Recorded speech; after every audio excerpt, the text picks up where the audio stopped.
Manchester United versus West Ham in the most worthless game of all time. It's not on the telly, so also you don't really feel the need to watch it. And it could just be 0-0. It would be nice to know that our defence is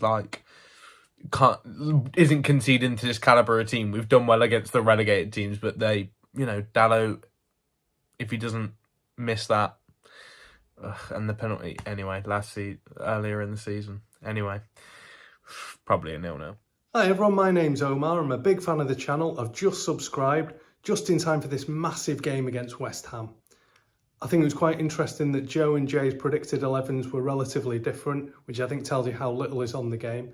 I don't think it's going to be a massively cohesive performance by United because of a lot of chopping and changing, but I think there'll be a lot of players who want to make their marks to try and make sure they're starting in that Europa League final. I think people like Mount, Ahmad and Garnacho really want to make a mark, and then we'll have enough individual brilliance to get a 2-0 win against West Ham. All right, cheers. See you in a bit.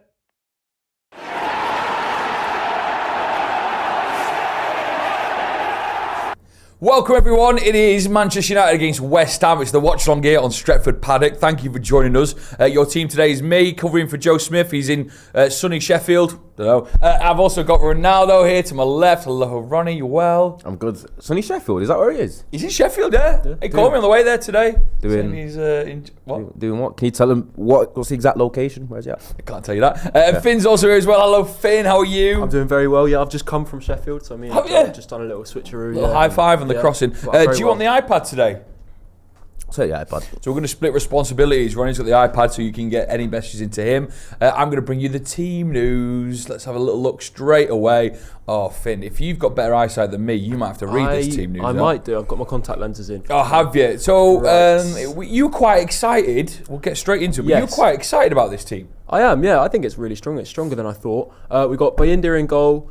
Back three of Shaw, Yoro and Mazraoui. We've got Amas and Ahmad at wing back probably. Bruno and Ugarte in the midfield, possibly, but you never know how it's actually going to line up. And then Mount and Mainu in the 10s. Obviously, Rasmus up top. Cheetah goes back to the bench for this one. The substitutes, we got Heaton, Dorgu, Fredrickson, Lindelof, Maguire, Casemiro, Eriksson, Garnacho and Chido Obi. What is Amorim doing with this team? Are we experimenting? Are we seeing where people could go where?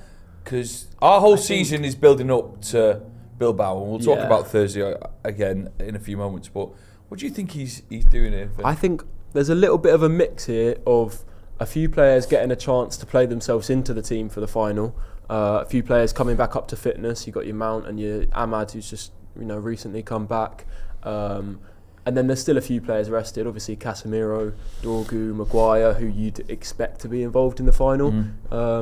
So a little bit of a mix of everything. But on paper, I think it looks really strong. And you've got players there who can play some nice football. So, yeah, I'm excited. I think an interesting selection that everyone's going to be got quite a keen eye on will be Mason Mount. Yeah. Obviously coming off the back of a brace, he's had a rough time with injuries, and even the performances he has put in when he's played have been underwhelming for most, especially for what we bought him, the fee. His salary as well is expensive. I mean, it's expensive salary, and he's obviously had 3 goals in his last 2 games. Yeah. So people playing well as well. Playing well as well. So it's like one of them where could this be the igniter for Mason Mount's United career? Because it's very unlikely that he'll be getting sold in the summer. It was made clear that Amorim does like him. Oh, he loves him. It sounds like he absolutely they love him. So every time he comes up in the press, he's just like, I love the kid. He's just the best. Loves Mount. So what we can hope for is that Mason Mount has found his feet and can have like a nice run of form going into to end the season, because he will be someone that we will need next season to be performing well, because it is very likely we are going to part ways with him in the summer. So what we want to see for United's sake is the best of Mason Mount. We've got to hope that we are going to be getting that. I think most fans feel the same way, that if Mount could overcome these injuries and if he was out of the woods, then he'd at the very least be a really top level squad player, and there's a chance that he becomes a starter. He's got the pedigree to be playing at the very, very top level. He's won a Champions League and he was one of the most important players for Chelsea there. And how important are relationships as well to be built up? So you look at Mount and Maynard there, we've not seen much of them this season because of injuries, and when you've got Højlund up top and so much scrutiny has been on him because he's not been scoring as much as you'd think a striker might do, but if them three can find relationships and they can get minutes under their belt and they can start to know each other's clicks and figure out rhythms, and going into the final, if you can show that you work well within that team going forward, you can book yourself a spot in the starting 11. Absolutely. Those relationships, especially in the final third, are so important in terms of finding a rhythm and a relationship and an understanding of who's around you, what they want to do on the ball, where they're going to be at different times. Some of the one-touch football being played in the last 20 minutes against Bilbao was beautiful. Especially Mount kind of at the heart of that. Some really nice flicks and turns.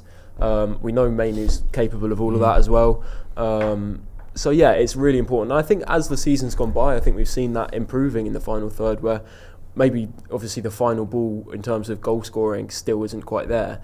But I do think the football's gradually improving as these players learn, each other's sensibilities a little bit better. So it's something that takes time. Well, the vibe that I'm getting in the chat is there's a couple of people are a little bit concerned about how strong Amorim has gone up to start the game, because I think everyone thinks the only game we've got left this season, in theory, is the Spurs final in the Europa League because of its importance. But at the same time, I think it's a good opportunity to obviously get players that you will need, because quite often finals can be a 120-minute thing. It's like a 16-man. You need everyone ready and firing because you might need anyone. I think that's a strong lineup, but he has rotated it enough. And also, I think it's a dangerous game to kind of just throw Premier League games. Yeah, do you know what I mean? I think we can't just throw Premier League games and go really weak and just play kids. I think that would be a little bit. Well, I don't think he can win, because if he fields a team full of youngsters and we lose, there's still outrage. We saw it in the last Premier League game against Brentford. There's still outrage, even if we start. It was the youngest team we ever fielded in the Premier League, and it's still, the expectations are always going to be there that Manchester United should be winning Premier League games, and that's valid and that's fair. But we've got to look at the context, and so on balance, I've got no issues with this. Yeah, is that exactly because, as a couple of people mentioned, it's pretty much 2 weeks to the final. You know what I mean? And I think it's a situation it's similar to, obviously, I'm an avid NFL watcher, and sometimes you get a situation where a team will qualified for the playoffs and they might rest pretty much all their starters for a week, and then so that they can be fit and firing for the game afterwards. But sometimes what ends up happening is, because they've rested the starters, when they come back and play, they get caught a little bit cold and out of rhythm a little bit. And I think that can be the case as well if you rest too many players and it's like 2 weeks and they haven't played, that they can end up being a little bit I think that's one of when they come back. I think that's one of Amorim's big strengths, is understanding how to rotate a team and how to keep players sharp but not overwork them too much. I think one of the big criticisms under Ten Hag was that he didn't rotate the side enough. Players looked burnt out, never really got a rest. I think we've seen a lot of tinkering and a lot of rotation under Amorim. Obviously, apart from someone like Bruno, who is just going to play every game because that's what he does, he's a robot. I think the rest of the squad, you'd say most players have had their chance to be rotated, have a little rest here and there. But like you just said, Ronnie, you've got to keep players sharp. You've got to keep getting minutes in the tank, especially leading up to a final. Obviously, you always worry with players like Mount and Shaw in the last couple of years have just constantly picked up injuries. But I think the best thing leading up to the final is to get minutes in moderation. The one thing that I've sort of come to terms with as a fan this season has been the relationship I'm having with our position in the Premier League. I know even if we do win the Europa League and get Champions League football next year, it's a great achievement, unbeaten in Europe, fantastic. But there will still be that part of me that will look at the Premier League and our final games now, West Ham and then Newcastle, Chelsea, I don't know which order it is, but you're looking at today and you think maybe this is the last chance to get points on the board. And I will always look at that Premier League table and see us in 15th and 16th, wherever you might land, and be like, gutted about it. It's not right. It doesn't feel right. And although there's the cherry on top of the cake, which might be Champions League football, the cake tastes like shit. Yeah. And the cherry would be great, good and well. And the cherry will be good for us and financially and getting Champions League football. But I just think when I see a team like that, I think, good. Because let's go. There's going to be people who are going to Old Trafford today. The sun's shining, Manchester looks beautiful, that are going to want a great game of football, and that's the starting 11. I think they deserve to go and watch their team, as well as, building up relationships, building up players that need some minutes on the board, and hopefully getting 3 points. Yes, exactly. There's another thing that I do want to ask Finn about, but I think before we do that, I know it is a little bit early. We've only been live for 10 minutes, and we usually wait a little bit to look at the opposition lineup. But I'm intrigued because I always like looking at matchups before games start, and obviously you've got. I've got my glasses on. I know they've played a little bit for 3-5-2 formation, quite matching up with us in a sense, a little bit of a different variation, no. But for me, I always look at it as Kudus usually plays on the right side of things, doesn't he? Yeah. Yes. Yeah. What do you reckon about the possibility of a Kudus Harry Amas matchup? Do you know what I mean? Because that could be a little bit of a tough one. Yeah, it definitely could be, but I think there haven't been any clear games where Amas has just been completely bullied. It looks like sometimes he struggles in the air. Obviously, he's not very, very, very tall, but I've seen him play against Salah, albeit in pre-season, and he really didn't struggle. Defensively, he's always been really solid in the academy, and that seems to have translated quite well to first-team football. Obviously, it's going to take a while till he's really, really up to speed and looks like a complete regular. Kudus isn't in his best form since joining West Ham. Obviously, we know he's got a lot of quality on his day. Really, really skillful, really quick, and can cause a lot of damage.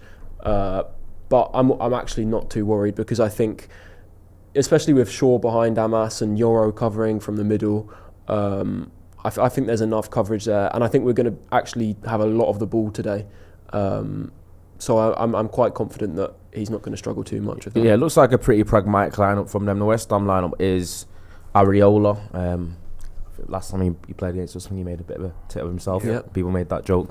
But Areola, and then you've got a back three of Tadibo, Kilman and Creswell. And you've got Kufal as a right wing back. You've got midfield three of Rodriguez, Ward-Prowse and Souček, with Wan-Bissaka looking like he's playing left wing back. My boy. Which could be a matchup against Ahmad. And then the front two, which probably have a lot of fluidity there, is the dangerous Kudus and Jared Bowen. Obviously, Kudus hasn't been in great form. As I said, on his day, though, he's unplayable. Yeah. That's the thing. He's one of those, he's a bit of an enigma, isn't he? Yeah. Kudus. You never really know what you're getting from him, but if it's his best form, then you're in trouble. Nothing you could do. Anyone, really. I've watched him against... it's that sometimes some players are like this, but I think Kudus' best performances I've seen this season have come against Anfield and the Emirates. Yeah. Maybe when they're on the back foot, when they're back foot against the big boys. Yeah. Do you know what I mean? Maybe trying to put himself in a shop window. Yeah. Big time. Get your best outfit on. West Ham fans have complained that Kudus only plays well against the big teams. Against the big teams, like. And do you think that'll serve him well in the summer? Do you think he'll go? I don't know. Probably. I think they probably will sell. But if they had a better season, then I think it would be less likely. But now he looks probably too good for that team and that setup. Yeah, but we'll see anyway. It's interesting though. I think they have Evan Ferguson on the bench. He doesn't really get much minutes as well. It's interesting what's happened to him. Injuries have obviously derailed his development. It isn't always linear. It's crazy how young he still is. Yeah. I think he's 20 still. Yeah. Do you know what I mean? He's still a baby, and Brighton were touting him as a £100 million player. Yeah. Imagine if he spent that. Do you know what I mean? But obviously, I think fuming. It quite won't be that because of his form as well, and obviously his growth hasn't been what people have expected over the past year or so. But I think also when you are touted to be that sort of investment, your durability and your fitness and how injury prone will be factored in. Yeah. Obviously, you've got their bench is pretty strong though. Obviously, I was wondering where Paqueta was. On their bench, you've got Fabianski, Evan Ferguson, Fulkrug. I'm going to say Luis because I'm not even going to try and say that surname. Mavropanos, Emerson, Carlos Soler, Edson Alvarez and Lucas Paqueta. Very, very strong bench from West Ham. I think West Ham's squad, I always looked at and thought, people says the Premier League's really weak. I'm like, if you look at West Ham's squad, you don't see a 17th place Premier League side. The Premier League is as strong as it's ever been. Do you know what I mean? Yeah, and it just shows that the two people in the Europa League final are towards the bottom end of it. Just on surnames then, I bumped into Alan Keegan, who you may know his voice as being the man of Old Trafford, yeah. so he brings on the teams, and he says a lot of practice does go into new players that he might not know the exact pronunciations for, and there's a real skill and art there. So if you're heading to Old Trafford any time, you do hear Alan Keegan, the voice, nailing surnames. It's because he has a lot of practice in. So if you're just joining us, it's me and Ronnie in charge of the iPad today. Joe Smith. Is that why you're trying to grab it? Nah, because you love it. He loves. No, I put it here and then you put it half and half. Slag him off. He loves it. He doesn't let anything go to his head. Everyone's getting good at it. So Joe Swift's in Sheffield, so you got us today. There was a message here. There was a thing here. You got to keep an eye on Super Chats. You've got to read them out, even if it says... That Joe McGrath is an idiot. Oh, my that's days. Gutting. Do you see any similarities to the end of... Don't highlight that one. Do you see any similarities to the end of last season? When we were in the final of the FA Cup, certain players started returning. I remember Martinez, that was the big one. We're like, here we go. And he does play a role in the final. And we pick up a bit of form. I believe again we played Newcastle and we played Brighton, and there was a sort of rally cry around Ten Hag, and you go into the final with a little bit of momentum. Yeah. And I hope we can do the same today, kicking off with a win against West Ham, because although we are not as great in the Premier League, still that winning feeling must mean something, Ronnie. Yeah, 100% it does. It's a momentum as well. I think the team will get quite a lot of confidence to be buoyed by their performances in the Europa League. I think the Europa League suits us a little bit better because we're playing against teams that don't quite have the physicality that we come up against in the Premier League. And I think that's been the biggest detriment of the squad in it for Manchester United. So I think winning the Europa League will be a great boost in terms of what we're going to need financially, in terms of recruitment. Will be. Yeah. I'm not lying to you. I didn't want to jinx it. Obviously, Spurs, we've not had a great last few games against them. I think matchup wise, when you look at their personnel and ours, I think they are a little bit stronger. Especially, you think they are? Yes, especially when it comes to the physical side of things. There's a reason we haven't beat them in about 4 or 5 games, but I can't see United. Go on, say it. Might as well say it. I can't see United losing to Spurs in a major final. That just doesn't make sense to me. I think our experience. That's so tricky, innit? I think our experience, character in the squad the characters we have in the squad, and the pedigree of just Manchester United. I just don't. I think on a one-off game, I don't see. On paper though, I think we've got a way stronger squad on paper. Nah, way stronger squad. I don't agree with. Who's their Bruno or Casemiro or even like a Mount? Mount. With the injuries they've got. Even a Mount? Yeah, even a Mount. I know Mount said 2 good games, but I'm not going to say I can't say no one for Spurs is better. I don't think Mount gets many minutes for current Spurs. Yes, he does. I think what you're kind of getting at is that on big games, on the big stages, certain players in that squad we know can step up and can do it well. For example, when I look back to Bruno's penalty in the first round against Bilbao in the first leg, the stadium, the noise, the roar, the pressure that must have been on Bruno's shoulders, and the calmness he had to deliver one of the smoothest penalties to make it 2-0 and then go on and score another. Big game players. Yeah, maybe. I just don't think Spurs have players with that strength of character. I think that's true. I mean, they've performed badly and they've been so dodgy defensively and that. But I don't think we have a better squad. I think we do with their injuries as well. With their injuries, I think they're all back fit now. I think Maddison's out. Bergval's out. Bergval's out for the rest of the season. Yeah. I think Son's injured at the moment as well, but I think he'll be back. He'll be back, and Maddison's out for the season as well. Yeah. He's got some in ligaments. I don't know, but it doesn't matter anyway. I still back us heavily in a final against them, obviously. But, so do I. And I also think I couldn't live with myself losing to Spurs in a final. What do you think they'll be like in terms of their team selections, and would they focus more on resting players, or would they take an Amrin approach and maybe play some of the players that are sort of 50-50 on injury? Are they playing today? I'm not sure. I think they should play today.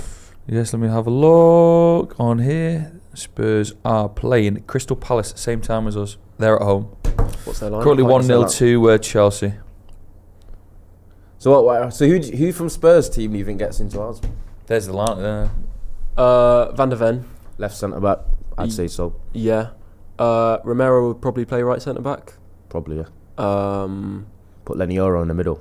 Well, no, because then I'd have Maguire in the middle, and I would have Yoro over any of their centre backs. I would as well. I love Yoro. I think his biggest advocate. And then you got Dorgu versus Udogie. I'm taking Dorgu. I'm taking Can we just Udogie. go back to Yeah. Euro? I think he's Udogie's been- a little bit more polished, I reckon, at Yeah. this current stage. I think Euro And has it's very been similar. recently just a joy to watch. Yeah. Just everything we spoke about him, like you said, Finn, the build-up and the hype that was put on his shoulders, and obviously didn't come off because he started injured. Yeah. But seeing him recently and seeing his confidence and his ability at such a young age, and seeing what he could be, and how he's getting a little bit better and better and better, I think it's exciting to watch, isn't it? Yeah. Do you love him? Like I do. How much do you love him? I'm Would you get him on the back of your top? I'm a big fan. Obviously, because Finn's mentioned today, so as soon as I come in, he said, he's playing central, the central centre half position. Because obviously there's a bit of debate. I don't know if I started it, just people debate about it anyway, about which one of the centre back positions of the three suits Euro the best. And I thought he's performed best on the left centre half position than on the right. A lot of people disagree because I think people just see it kind of like really fundamentally, don't they? He's a right-footed player, so he plays better on the right centre half. I don't think I've seen it that way when I've watched him play. Yeah. But we get to see him in the middle now, which I think is a position that people say puts a little bit more earnest on aerial ability and your aerial duels. Isn't that also the position where Amorim wants the centre half to step up into midfield as well? So that'll be interesting to see as well. I think that's the biggest thing is we've seen throughout the season either Maguire or De Ligt playing that role almost every game. Neither of them really have that ability to take the ball on the half turn or turn away from pressure in a tight area if you're being pressed. I think Lenny Yoro is someone that can do that. He's really comfortable stepping up into the midfield, really press resistant on the ball. And I agree with you that his best performances this season have been actually on the left. But I would also say that as soon as you have someone like Martinez or Heaven fit, I'm not saying they're necessarily going to play better than him there, but for the balance of that back three, getting your best players in the back three, I would still put Euro on the right to play Heaven or Martinez there. But long term, I'd say Euro probably suits the central centre-back role the best. So it's going to be really interesting today. It makes recruitment interesting. I think United might go and sign one centre half, but it's not like it's not really as strong a necessity as people think because would you sign one on the right or the left? That's a good question. Whilst you think about that's that, a good question. Because I'd obviously definitely go to the right. Left is Martinez, Aiden Heaven, and then you've got Euro can play Luke there. Shaw probably won't be leaving, so he'd be an option there. Lenny Euro can play there. You've got De Ligt, you've got Euro. Maguire may or may not leave. I think he's still going to stick with his Maguire. I think right centre half he probably will. Mizraoui seems like he plays better there than as a wing back. I think Amorim is after a really specific profile of centre back, especially for his wide centre backs. They need to be really strong athletes, good wide defenders, and really importantly, really good ball carriers. It's why Aiden Heaven stepped into that role and instantly looked really impressive there, because that's kind of his bread and butter, is carrying the ball up the pitch, being comfortable stepping into the midfield and being aggressive in possession. Obviously his wide defending's not quite there yet, but he'll get there. But I think we don't really have that profile on the right side if Lenny Yoro's not playing there. Are you surprised he's not tried Delo there?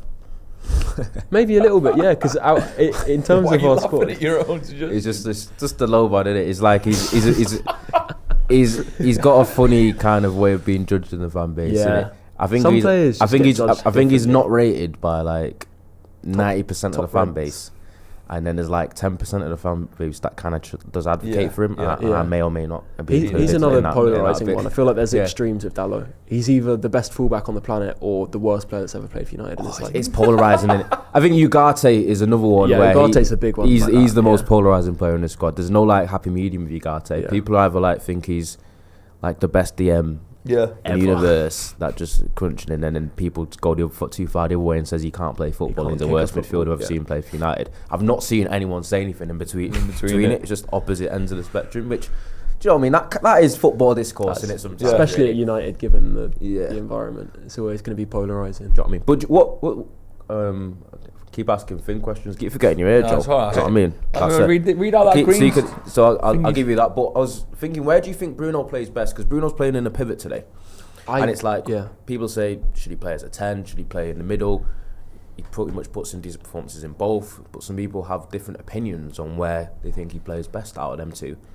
I think What a do you lot of I think there's this trajectory and like career path we see in a lot of really top level number 10s is that around 30 to 32 or whatever, when players start their physical decline, a lot of the best 10s kind of mature into more of a deeper line midfielder. We've seen it in Chanaloglu. Ericsson at times has kind of dropped deeper. There are other examples, but Bruno I think is going to become one of those, and I think this season his best performances has come from those deep areas in the midfield too.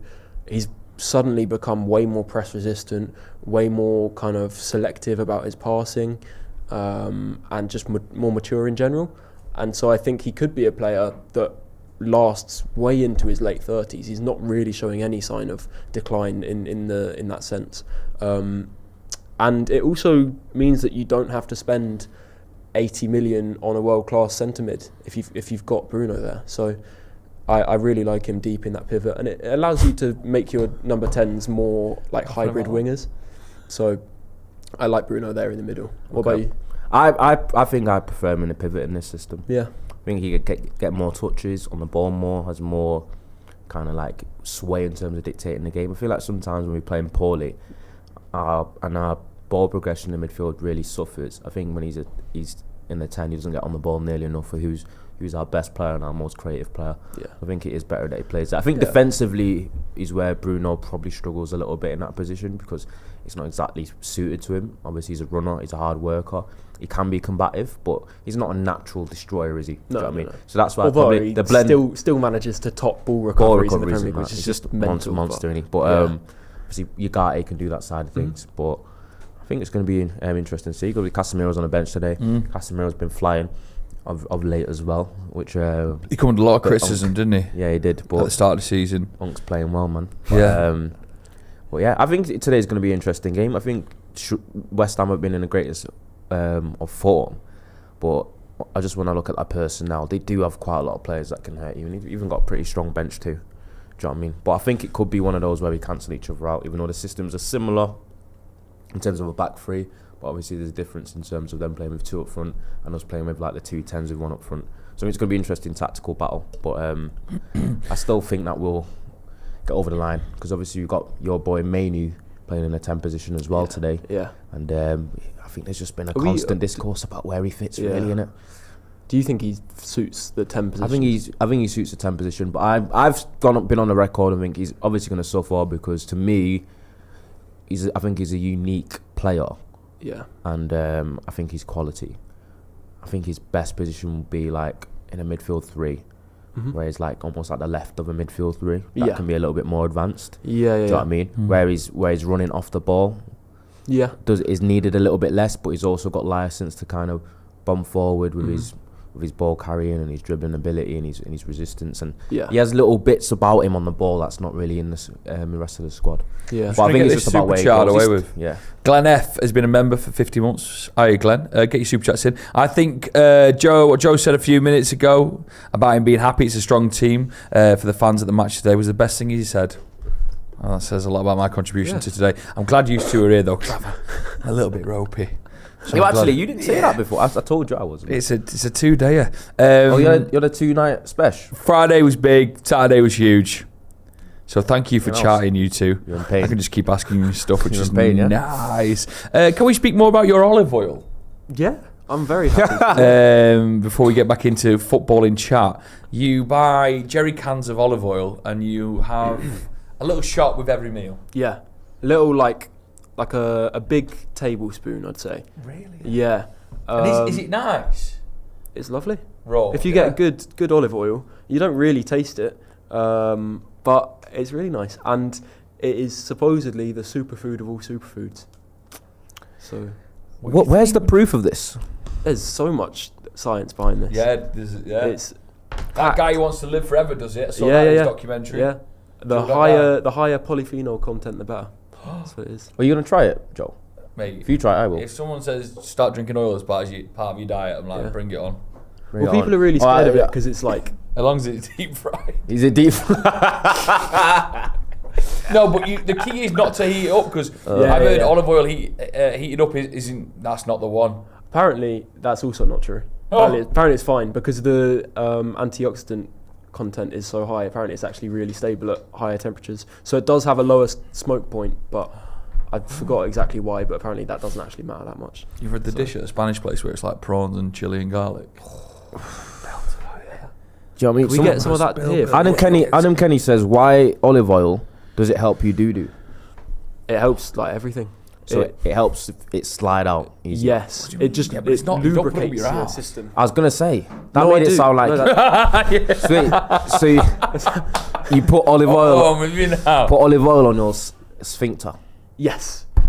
Okay. Not again. so- man. Who says not again? Why have we talked about this before? The sphincter. Was it? Yeah, Last man. Watchalong we talked about. Who started that? Joe Smith kept talking about sphincters. Joe got apprehended in an alleyway by a man who called himself the Urban Sphinx. And Ronnie got Sphinx and Sphincter mixed up. Yeah, I just got it mixed up, innit? We've all been there. Tell that to the judge. similarity. But yeah, people saying olive oil reduces farting too. Yeah. Apparently, I've not heard Finn guff at all. every on part this of stream. your health can be improved by My mum has has olive oil, but she uses it on like skin. Do you know what the Yeah. Do you know what the moisturising. oldest She puts it into moisturising cream. the oldest average population in the world? Do we know what it is? It's somewhere like Italy. Greece. Italy. Well, it's Italy, Greece is up there. All the Mediterranean countries. They got Champions League Because of the football, the olive oil. Greeks. That's why. Is that the reason? But genuinely, there are theories that it contributes massively. Quality to, of life. Also, if Yeah. you live in a hilly area, because you're used to going up and down, up Yeah, and down, good up for your and down. cardio. It's good for your cardio. people the in- Sheffield lot. Yeah, people in Sheffield must. I've been Yeah. talking about this. You must have strong calves then, innit? Yeah, Big time, big time. Some of the more, when you go to Greece, we got the Newcastle game on. I said Chelsea were winning 1-0. Sorry about that. Newcastle are winning I know. 1-0. Aren't Chelsea down to 10 men as well? Yeah, Nicholas Jackson got sent off. Yeah. Can I talk about the return of Luke Shaw? Yes. And not many eyes have been on Luke Shaw. Oh, you want to talk about football? Yeah, let's go back to football. Olive oil chat will continue when the game's on. We Please. know that. We know we don't really talk about the game when the game's on. Luke Shaw returns. There was United fans weren't exactly over. Well, it wasn't like excitement to get him back. We were more intrigued to see how he would fit into Amarin's system, and how he has just sort of found different roles for him. What do you make of what Amarin's done with Shaw? Yeah, I think Amarim's clearly got a good idea of how to profile him. The wing back position feels a little bit too physically demanding, at least for him to play a full 90 there. Obviously, we know how much quality he brings in his final ball from those wide areas, so it is a difficult decision to make. But as his career's gone on, he's obviously become more and more of a centre-back option. Even in a back four, we've seen him play there. So I think the back three is actually perfect for him in that sense. He can carry the ball forward like we need from the wide centre-backs under Amarim. So comfortable on the ball under pressure. And I think the hope with Luke Shaw has dwindled in terms of him being able to ever really sustain his availability. Obviously, he's had stints in the last few years, but you can only hope that now he's going to continue and kick on. It's the same thing for Mount.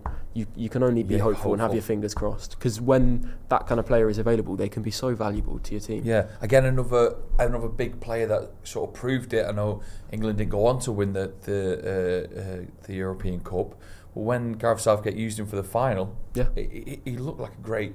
There's a reason he got great chucked player. straight into the final when he was only just past fit for it. And that's why why I have a lot of confidence for the final, because I think our squad, despite how horrible we've been in the league and stuff, it's full of players who have either won big things or at the very least been in a lot of finals and been in those high pressure environments. I think Spurs are sorely lacking in that department. You can't think of many players outside of maybe Son, who's not really at his best anymore. Maybe a couple others, Romero. They don't really have that experience, and I mentioned it on the last watch along. The big conversation when we lost the last Europa League final was that our squad just weren't full of winners and weren't full of players that had been in those finals and those experiences. Now we go into it with a lot more experience, Bruno's been there. He's the leader of this team now. He's won a couple of trophies since then, but he's also been in a Europa League final. And I just think that's going to be a far more important factor than people really think about.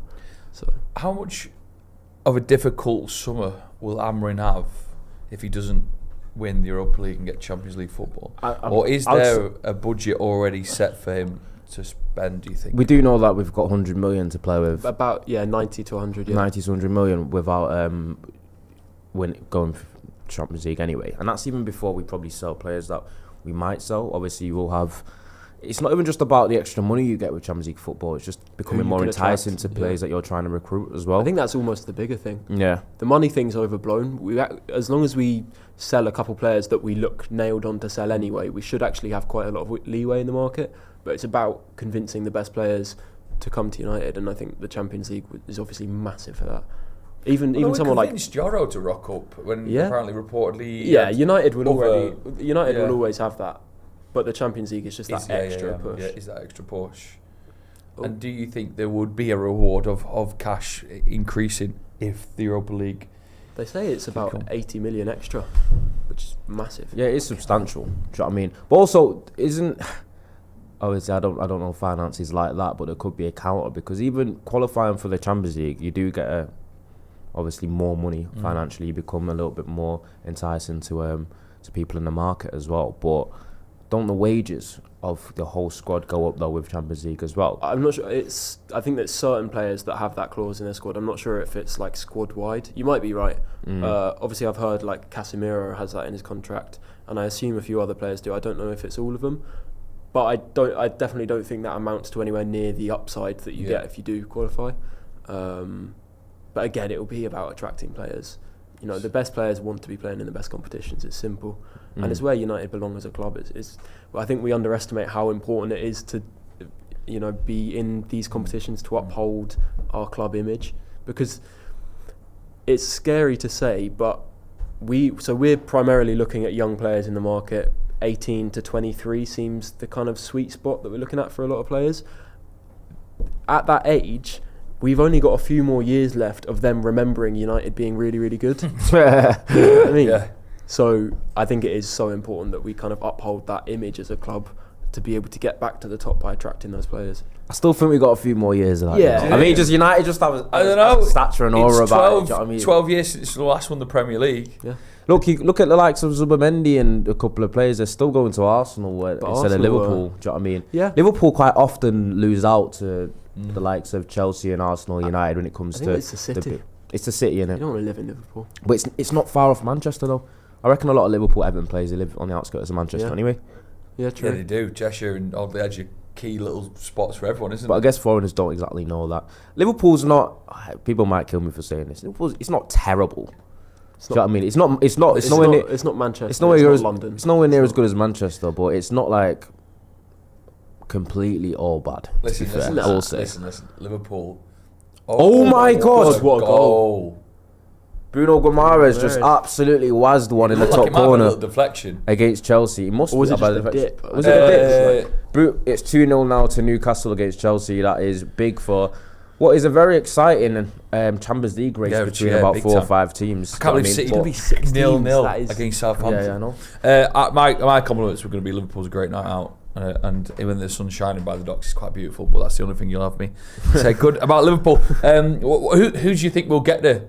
Oh, he's celebrating. The Champions League? Yeah. The Geordies got the tops off. Is that Ethan? So is it a situation now where like there might be 6 English teams in the Champions League next year? Yeah, I think there will be 6. There will be 6. I think that's guaranteed now, yeah. Guaranteed now. Super League. The Super League. I think Wingy was moaning about that with Arsene Wenger. Yeah. Yeah, but...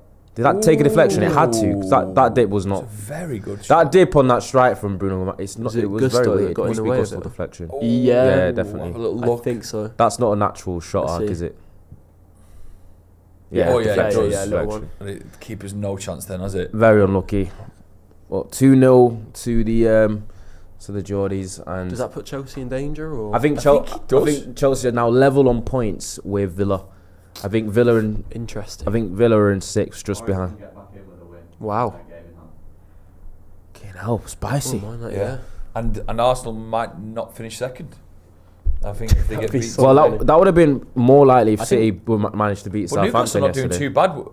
too bad, especially 1 point behind. And if Arsenal get beat crazy. today against Liverpool, which is likely, Liverpool are Although they're all, champions. I think they've all given up. Yeah, Liverpool. they're on the beach, and they Yeah. did all right last week. If they get beat by that, it's an interesting tie. Innit? That looking ahead then to. I was always it's just the fact I that love there's kickoffs galore in this Newcastle Chelsea. this Newcastle Chelsea game is on about 3 fights in 5 minutes. I don't know what's going on here. When you're a footballer, what are you like in terms of when you see a little scuffle? Are you always backing, or do you just like a Cole Palmer? Do you just stand away I'm and watch? usually one that's caused it. That's the problem when I played. Do you know what I mean? But I think it depends on it. Sometimes I know people are just pretending anyway. Do you know what I mean? When it comes to, Yeah. they're not really. It's all about appearances. It's all about, it's just handbags in it, as they call it. Whereas sometimes I don't really take it that way. I can take it quite seriously, so I'd rather not get involved in it. Do you know what I mean? But I'm not quite Cole Palmer, but I do back my teammates. Yeah. Why? What are you like? Would you just get involved? I'm non-confrontational and stuff like that. Yeah. I just sit back, watch Chilling. it happen. Yeah, it's not worth it. We played a lot of Gaelic football growing up, so I wasn't a great footballer. Wasn't great at Gaelic football. What I could do was I could get the ball in Gaelic football. You can over the bar, you get a point, and if you get it in the net, you get 3. Yeah. And I had a good kick on me. That's the only ever positive So I just was given hoof in the it. world of sport. Yeah. He's got a good kick on him. So if you ever needed me, put me on the last 10 minutes, because I only had 10 minutes in the tank, and I could just lever the ball. Harry as Maguire up yeah, top. Harry Maguire. But when he kicked off there, I did love it. Just Yeah. getting in there. and Yeah, it's a little exciting to scuffle watch and everything, man. from the sidelines. I think. Yeah. The only time he never really Wait. scuffled when I played rugby union. That was just all. Everyone was biting each other anyway. We've got Thingy upset in the chat here. Who? Our guy Glenn. Not Glenn. Remember Glenn, man? He's a ever present in the chat. I think I've not seen one of his messages, and it's really upsetting. But I'm not sure what message it is. I've just read it I've not out. seen- It's the one that got read out. It was just in between, not written out. Oh. Get out, man.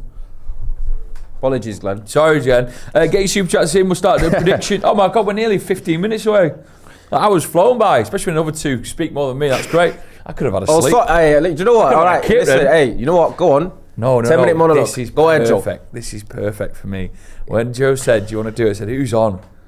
And he said, "You two." I was like, "Brilliant. Beautiful. I can have one more Need some drink." speakers.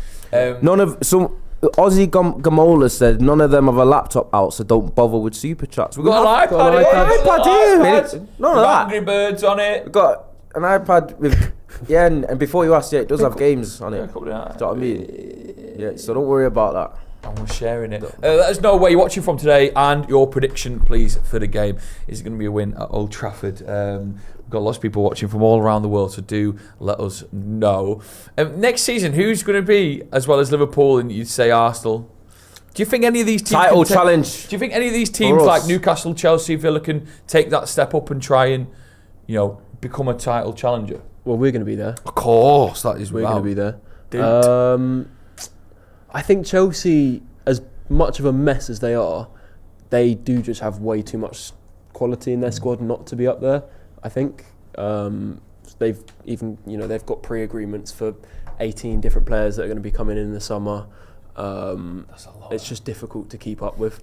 You know what I mean? Now that's why obviously as when we're talking about us and our aspirations in the summer, players that we want to sign, obviously wanting to be a lot better than finishing 17th in the league, because league is where you make your bread and butter. We do have to keep an eye on the likes of Chelsea and that whether they qualify for Champions League football and because then obviously they have that same thing that we're talking about in the market where they can really get players and we've got Champions League football, they become more favourable, they obviously money. Yeah. Because I don't always just look at what United are doing, always not operating in a vacuum. I do look at what the rivals are doing too and how well because at the end of the day, you've got to hope that we obviously improve, but you've got to hope that other teams plateau as well. Yeah. So you can kind of catch them and overtake them, because I think the Premier League has become extremely competitive from top to bottom. I know people only see it as who's winning the league in terms of competitiveness, but I think Do you know what annoys me? I think between third place to 7th or 8th, it's just a real toss up every year. Yeah. Do you know what I mean? And I think the mid-table teams are also getting better. I think it's tougher to go on long stretches of winning games. There are no easy games in the Premier League at all anymore. And I think the strength in depth throughout has been highlighted by the fact that the back-to-back, the promoted teams are getting going back down. There's more of a barrier now Do you know what I than mean? There's ever more of a for barrier. teams coming up. Do you know what I mean? Yeah. How many seasons in of that happening would it be till the Premier League start realising that they've got a problem? What, and they actually need That to change the something? 3 that go up, 3 that go down. So it's happened 2 years on the bounce now. Yeah. If it happens again next year, I mean, I don't know what the Premier League could do, but there's something definitely to look at in terms Even of more money to Championship the people who teams. come up, but they already get They've like got 200 no million, don't they? Yeah, it's a lot. Yeah. I don't. You know, I'm really confused. I did think kickoff was at 2:00. Yeah. My brains went. You know. Yeah, but you did rock up at 2:10, 1:10. Oh, Yeah, that's. don't want to call you out on. Could have been late, man. Why have you said that? I don't want to call you out on the pod. Why have you stitched me up on that? I'm though? stitching you up, but you're not giving it 2:15, and then you rock up at 1:10. Do you know what? saying? Do you know what? The thing is, a discussion I want to start because going towards kickoff. It's the keeper situation because I don't know whether the report was that Onana was kind of shopping himself to Saudi or told his agent that he was looking at Saudi. Apparently, he's not very rated. And then you've got Bayern, who's not much better. We've got Bayern starting in goal today. Do you know what I mean? Yeah. Would you not even on the bench. Would you go as far as to say if Bayern has a good performance today that he'd put himself in the shop window to start the Europa League final? Because a lot of people do think the goal that went in, everyone's like, Onana, his footwork, he's a bit lead-footed, he could have saved it. And I think this keeper situation, when you spend 50 million on a keeper, you're not really hoping to replace him within 2 years as we are doing now.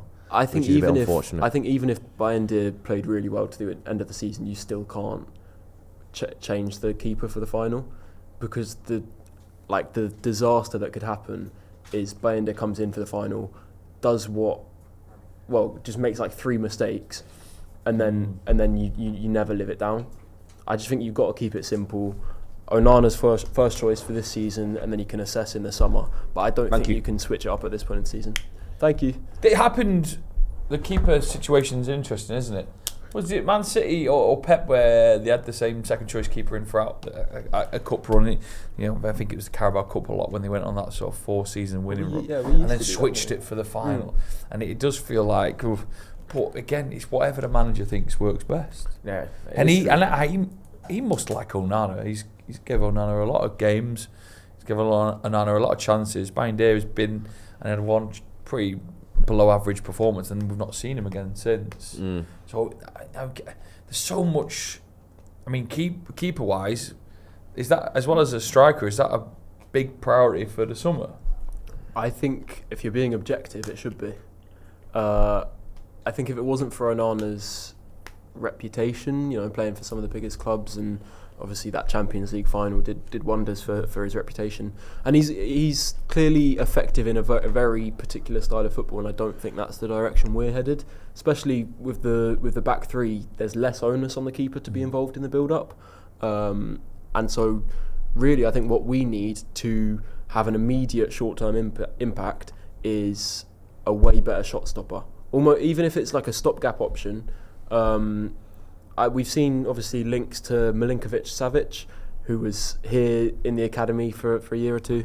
Is that the midfielder we were linked to for 5 years before? Yeah, we've been linked to him for so long that he's become a keeper now. Yes, and grown to 6'8", which is pretty impressive. But that's the type of signing I'd like to see us make. And the thing is, I think if we did sign him, it would be advertised as competition for Onana, but I would not be surprised at all if we are looking for another first choice option. I don't hate Onana. I think he's shown at times last season that he can be pretty reliable. Certainly not the biggest issue in our squad, but it's just the amount of mistakes that he makes. It's far too often. He parries the ball into danger constantly. He's not that dominant in the air, so I would be surprised if they weren't looking at another top keeper to come in. Because it's interesting, Onana was brought in primarily for his ball playing ability, which kind of made him a little bit different and a unique profile from most keepers in football. He was more like an Ederson type. Yeah. Because Ederson's also someone that when it comes to actual goalkeeping, he can leave a lot to be desired. Yeah. But he's obviously ball playing ability makes him pretty much like almost like another outfielder and a centre half sometimes in our build up for City, and that's how they've utilised him. But I think Onana, we haven't really seen that because there's been a lot of like launching of football. Sometimes he's not even being unclean when it comes to that situation. Yeah. It's almost like the dynamics that Onana was brought in for. We've not really played to his strengths in a way. Anyway, that's definitely true. And he's had to be more of a traditional keeper, which apparently has that's never the thing. been. If you asked Edison to be a primary shot stopper, he'd also look a lot less, high quality than he is.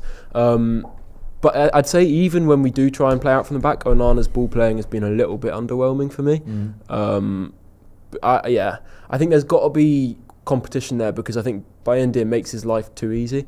He's not really posing any threat because he himself isn't actually a top level keeper, I'd say. So it's a tricky one, but it'll be interesting to see what we do. I really like the look of Duran Garcia. Obviously, it seems like Arsenal are really closely linked with him.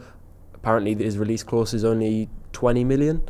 So, top keeper, and I'd be looking to see if we're interested in him, but you never know what United's targets are. The thing is with obviously that Garcia is he has interest from a lot of clubs that are probably better placed than United. Yeah. So that's the other issue as well about whether we'd be able to beat other teams out. That's the type of thing which makes Champions League football so important. Getting involved in conversations like that with players who have got a lot of interest from multiple clubs, that suddenly puts you ahead of so many other teams. Then you factor in the size of United, and suddenly you can start winning these races for top players. Well, I've got a comment from Ellen here. That says, "Why are you talking politics? Politics? Politics? Yes. Why are you talking politics? You don't even vote over there." I don't know. Let's go United. I don't know what you're talking about. Not a clue what's going on. I'm not sure what's going on with that chat. Thingy. But anyway, Ruben Amorim. I've got a quote from Ruben Amorim here that says on his team selection, he goes, "First of all, we want to win the game and perform. It's really important for us. Of course, we want to save some players that could have the risk of injury, even a small thing. We are so near a big goal for our season, but we need to win to perform, and we have the players to do that today," which is a very good quote. Shows you that you can't just throw games in the Premier League, even though you've got upcoming games. I feel like he rotated enough today, whilst keeping the team strong enough to not get battered or even get a result. With obviously people to come off the bench, I think he's pretty much hit the nail on the head. I thought it just would have been ill-advised to completely change the team too much, which I do think will be more likely to happen for the Chelsea game. But what do you think of the quote from Ruben? They're saying he wants to perform today, he wants to win, obviously. He wants to win, He's staying level-headed, he's staying balanced. You've got to be measured about these games. You can't just throw them. Like we've said, there needs to be a bit of an attempt to salvage something. You mentioned before, this could be our last chance at points on the board this season in the Prem. So you can't throw these games, and you need to be building a little bit of confidence. Yeah. So it's really important that we have a balance there in terms of obviously resting players and being prepared for the final, but also not acting like these games mean nothing, because they do mean something. They mean something. Can I read out some score predictions? Yes, go. Right, some people watching from all around the world. Thank you very much for getting involved today. Sure. Brisbane, Australia. Jody reckons it's going to be 4-1. Bruno Hoyland and Mount get in there. I'm going to say 3-2. That's from Ross Murphy. Brighton's watching from the pub on the moon. Great. Fucking hell, I should have read that one out. Eric Garcia is watching from Los Angeles, reckons 4-1. Hugh Phillips watching from Thailand, didn't tell us what his score would be. This is nice. Phobos, Taco Man, he's watching from Dublin. Cloudy, we're going to fire up the barbecue soon and vape some nice... Okay. Enter the Vape void. some nice what? Vape some nice what? Tree. Enter the void says 3-1. North Carolina is where Tyler Wood is watching. 2-2. Tyler Woods. Also, yes. So keep them coming in as well. Someone says, big up the Rib Father, Henry VIII, Luke Littler, and the Guinness Guzzler. Me. That is it. Loads more coming in. Boring 0-0 says George. Gary Wright says 2-1 the Reds. Also, Abu from Toronto reckons a nice 2-1 win. Lucas watching from Nashville, 3-0. Everyone is all around the world, which is great. There's no way of verifying that. They could all be from just Salford. But the message is in. Finn, do you think we're going to win today? Yeah, comfortably. Comfortably. Comfortably. That's You a look good at- one. Have you seen West Ham's form? It's terrible. It's terrible. Really, really bad. I think they've gone for a really pragmatic team as well. Yeah. I feel like we'll have most of the ball, but I do feel like a 0-0 isn't outside of the realms of possibility. 0-0 today. I hear you, but I see goals in this. It's 2-2. United. I think it will have a pre-season vibe because in the league, both teams have nothing to play for. Yeah. West Ham are safe. Yeah. We're safe. It's funny to say that for both teams. Yeah. And we haven't really got aspirations of finishing much higher or really making much difference. I look at the lineup. I see Ahmad, and I see a 4-1 win. Nice. And Ahmad getting at least one of them. 4 of them. All 4. Ahmad's cameo was brilliant, isn't it? So was Mouse.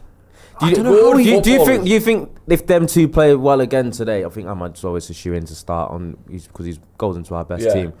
But do you think Mason Mount is got an opportunity here, whether he plays well again, to kind of put himself in Amarim's mind to start? Big time. Because he's someone that also offers the off-ball proactivity and intensity that Amarim needs, especially in a final. Like we said, whenever he talks about him in the media, he's just got so much adoration for him. He says he's always working hard, doing everything he can off the pitch to be ready and fit. And he's obviously such a likeable person off the pitch. And so I think there's a big chance that if he plays well, continues to show what he's shown in the last game, that there's a big chance he could play in the final. But I'm thinking about who I'm just so excited to see just more and more is Mainu. Yeah. I know we're talking about Mount there, and Mount, what Mount can do, places a name on the team sheet, it'd be great. Obviously, we know he's loved by Amarin, but Mainu, we've not had the fortune of seeing him as much this season because of the injuries, and maybe he didn't just get into it as quick as he did it last season. But he's a talent, actual talent, and the more and more games we see of him, then hopefully, here we go. The more and more games we see, so he's getting United up. You know, there. that got you excited, didn't it? There's Jesus all sorts Christ. of cartoons going on there. Hey, there's a certain type of anime that Joe McGrath seems to like. Yeah, Why a particular call it to me? a particular strain. A particular But strain. yeah, Mainu. I've got all eyes on Mainu. I want him to absolutely have a quality game that's today. got you absolutely scrambled. That. What the little anime we He's saw. lost all his composure. Seen Areola's there? Saw Areola's a second ago. Yeah, I did. I said, did you see Areola's there? And to someone that doesn't know that there's a keeper called Areola, that sounds such a strange sentence. Is there hair? Not if you use V. Am I seeing anything? Have we got a new sponsor? It's for one game, yeah. One game. Great. So I think It just says in brackets red. part of the Snapdragon deal was that I think they choose a sponsor for one game of the season, or maybe either we do or Snapdragon choose a sponsor for one game of the season, a charity. And it's do we red. know what they're for?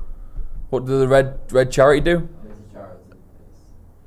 I saw it. That's earlier. nice. It's really It's strange. what are you laughing at? I mean, it just feels like The lads walking out. they've sent it off to the printers and what colour the shirt should be, and they put in brackets red, and they go right, brilliant, and they just we printed the. Oh, is it like they've typed out a shortcut? Yeah, Do you know they what I typed mean? out shortcut code in. And then it actually just got sent that way. Yeah. Is it like a disaster relief? Global funding. Focused on ending the world's deadliest pandemic. Focusing on ending the world's deadliest pandemic. It's a good cause. That's a very good cause. The lad at the back's got an old school top. It's a nice day, Manny, isn't it? Yeah, it's a lovely weekend. it's Mate, very have you warm seen here, the yeah. weather? Have you seen the weather recently? We don't get this. The weather. We don't get this a lot where we are in Manchester. Have you seen that for the next 10 days? Yeah, it's basically. Let's have a look. It's basically The sun Benidorm. is shining. It's Benidorm. Tomorrow's 25 degrees. Anything above 18 Which degrees. I don't know what that is in Fahrenheit for you, American lot, but we haven't seen the like for time. Especially because of the heat. You know what I mean? Do you reckon we might run out of? You might get a hose ban. Why? Not got enough I water don't. kicking I about. don't have a hose though. Neither do I. Do you? I've only got one hose in the back garden. I don't have enough hose. What? So why would a ban affect you then? A ban wouldn't affect you, would it? If you can get me a hose, Joe, help me out. Thank you. I know a guy who'll store you one for 50 quid. A store. Install you one for 50 I don't- quid. Store me one. I don't know if that's Do legal. you live in a flat? Finn, or do Yeah, you yeah, yeah. Just get one out the window. Why's it out? Don't think that's the same hose that Ronnie's talking about, but I'm talking about one to hydrate me.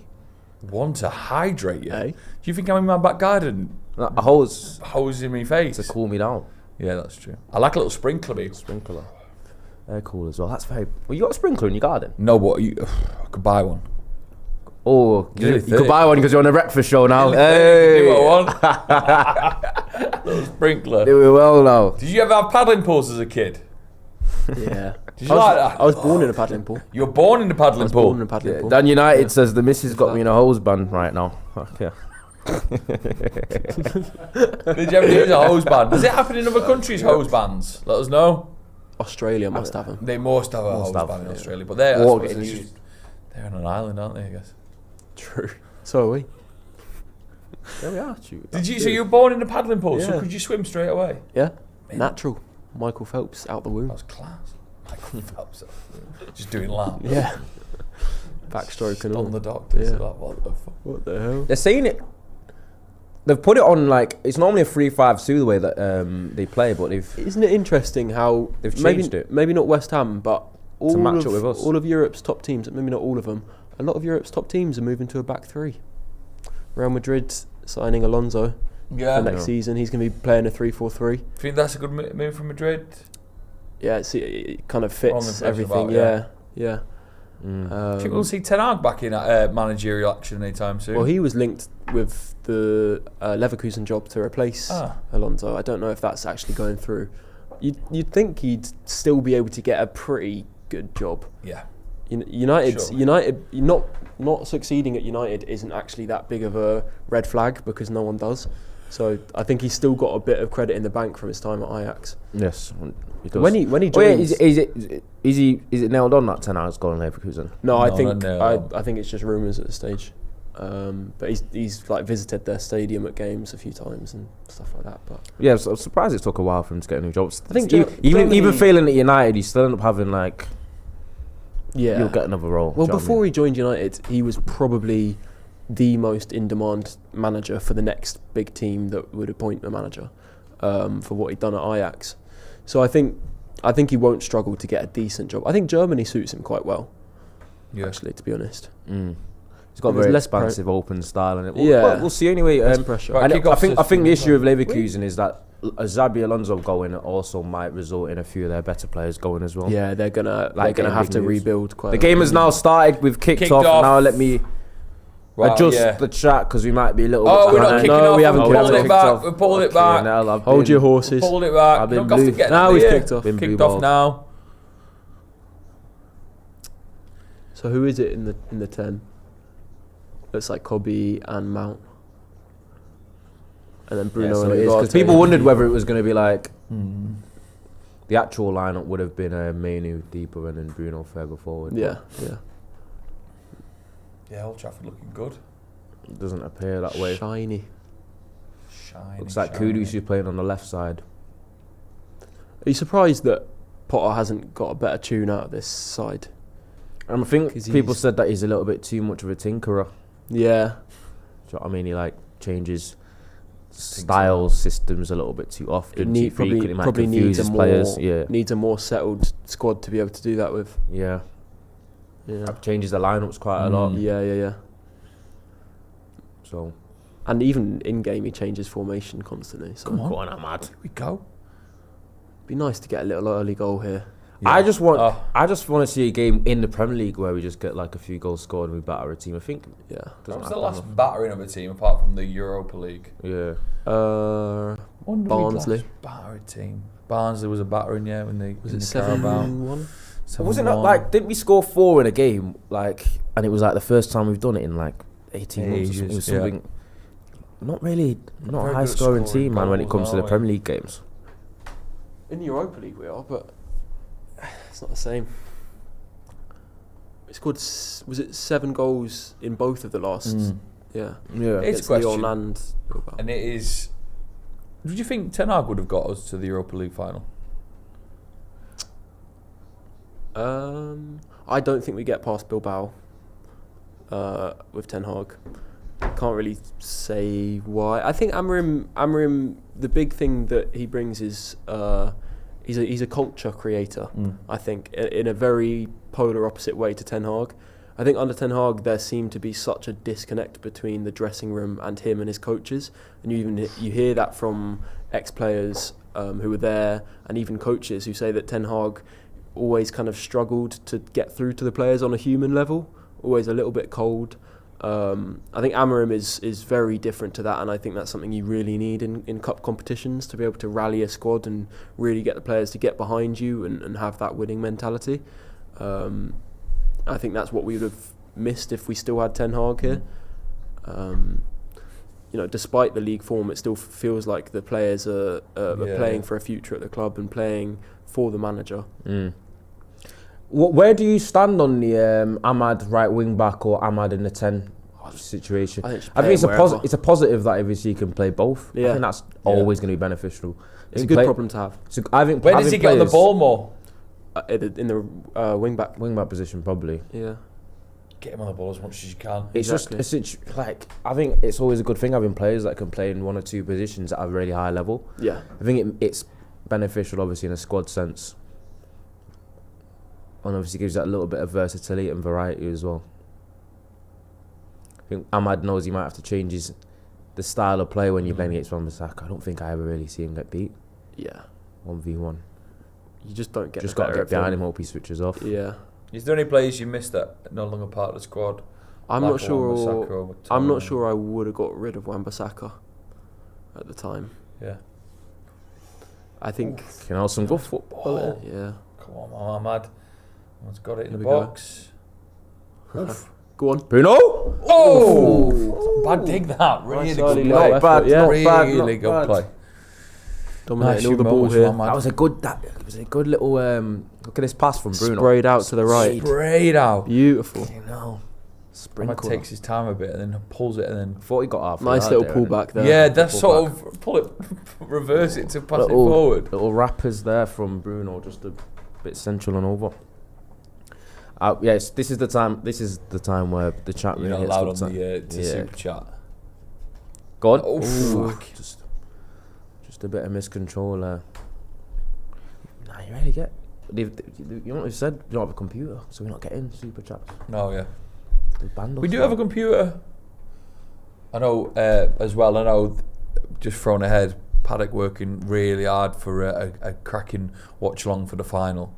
So make sure if you are watching it wherever you are, I've you heard get a little that in the rumour that diary. there's going to be a bit of a watch party. Oh, I've Yeah, heard watch- rumours of I've a heard. spread. Yeah. What are you bringing? That? There is a slight possibility I'm going to go to Bilbao, but I don't know yet. Okay. But if not, I'll bring I'll bring the dessert. Oh yeah. That's not a, I'll bring the it's olive not a oil. threat, that is it? It's You not a bring the threat. olive oil, have a shot of Yeah. olive oil. Yeah. Just to get us going. Exactly. Would you do a shot of olive oil? Yeah. Yeah. Just to try it, man. Just to give it. Olive oil doesn't really have. It doesn't really taste. I'm of not lying anything, to it's you. not. Yeah, I think I have had olive oil on its own. I think That's like I think my dipped mum in has bread, got me innit? to do it one time. Yeah. And it doesn't really have a taste of anything. Nah. Tastes Do you know a what I bit mean? like, bit like olives. Yeah. So- Fair enough. I'm not a fan of olives. Really. No. Oof. Let's not do anything silly here.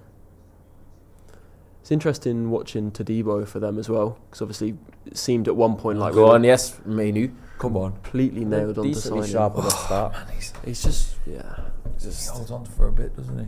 Yeah. Come on. United and West Ham playing both Who's all forward? right. Yeah, we had a little.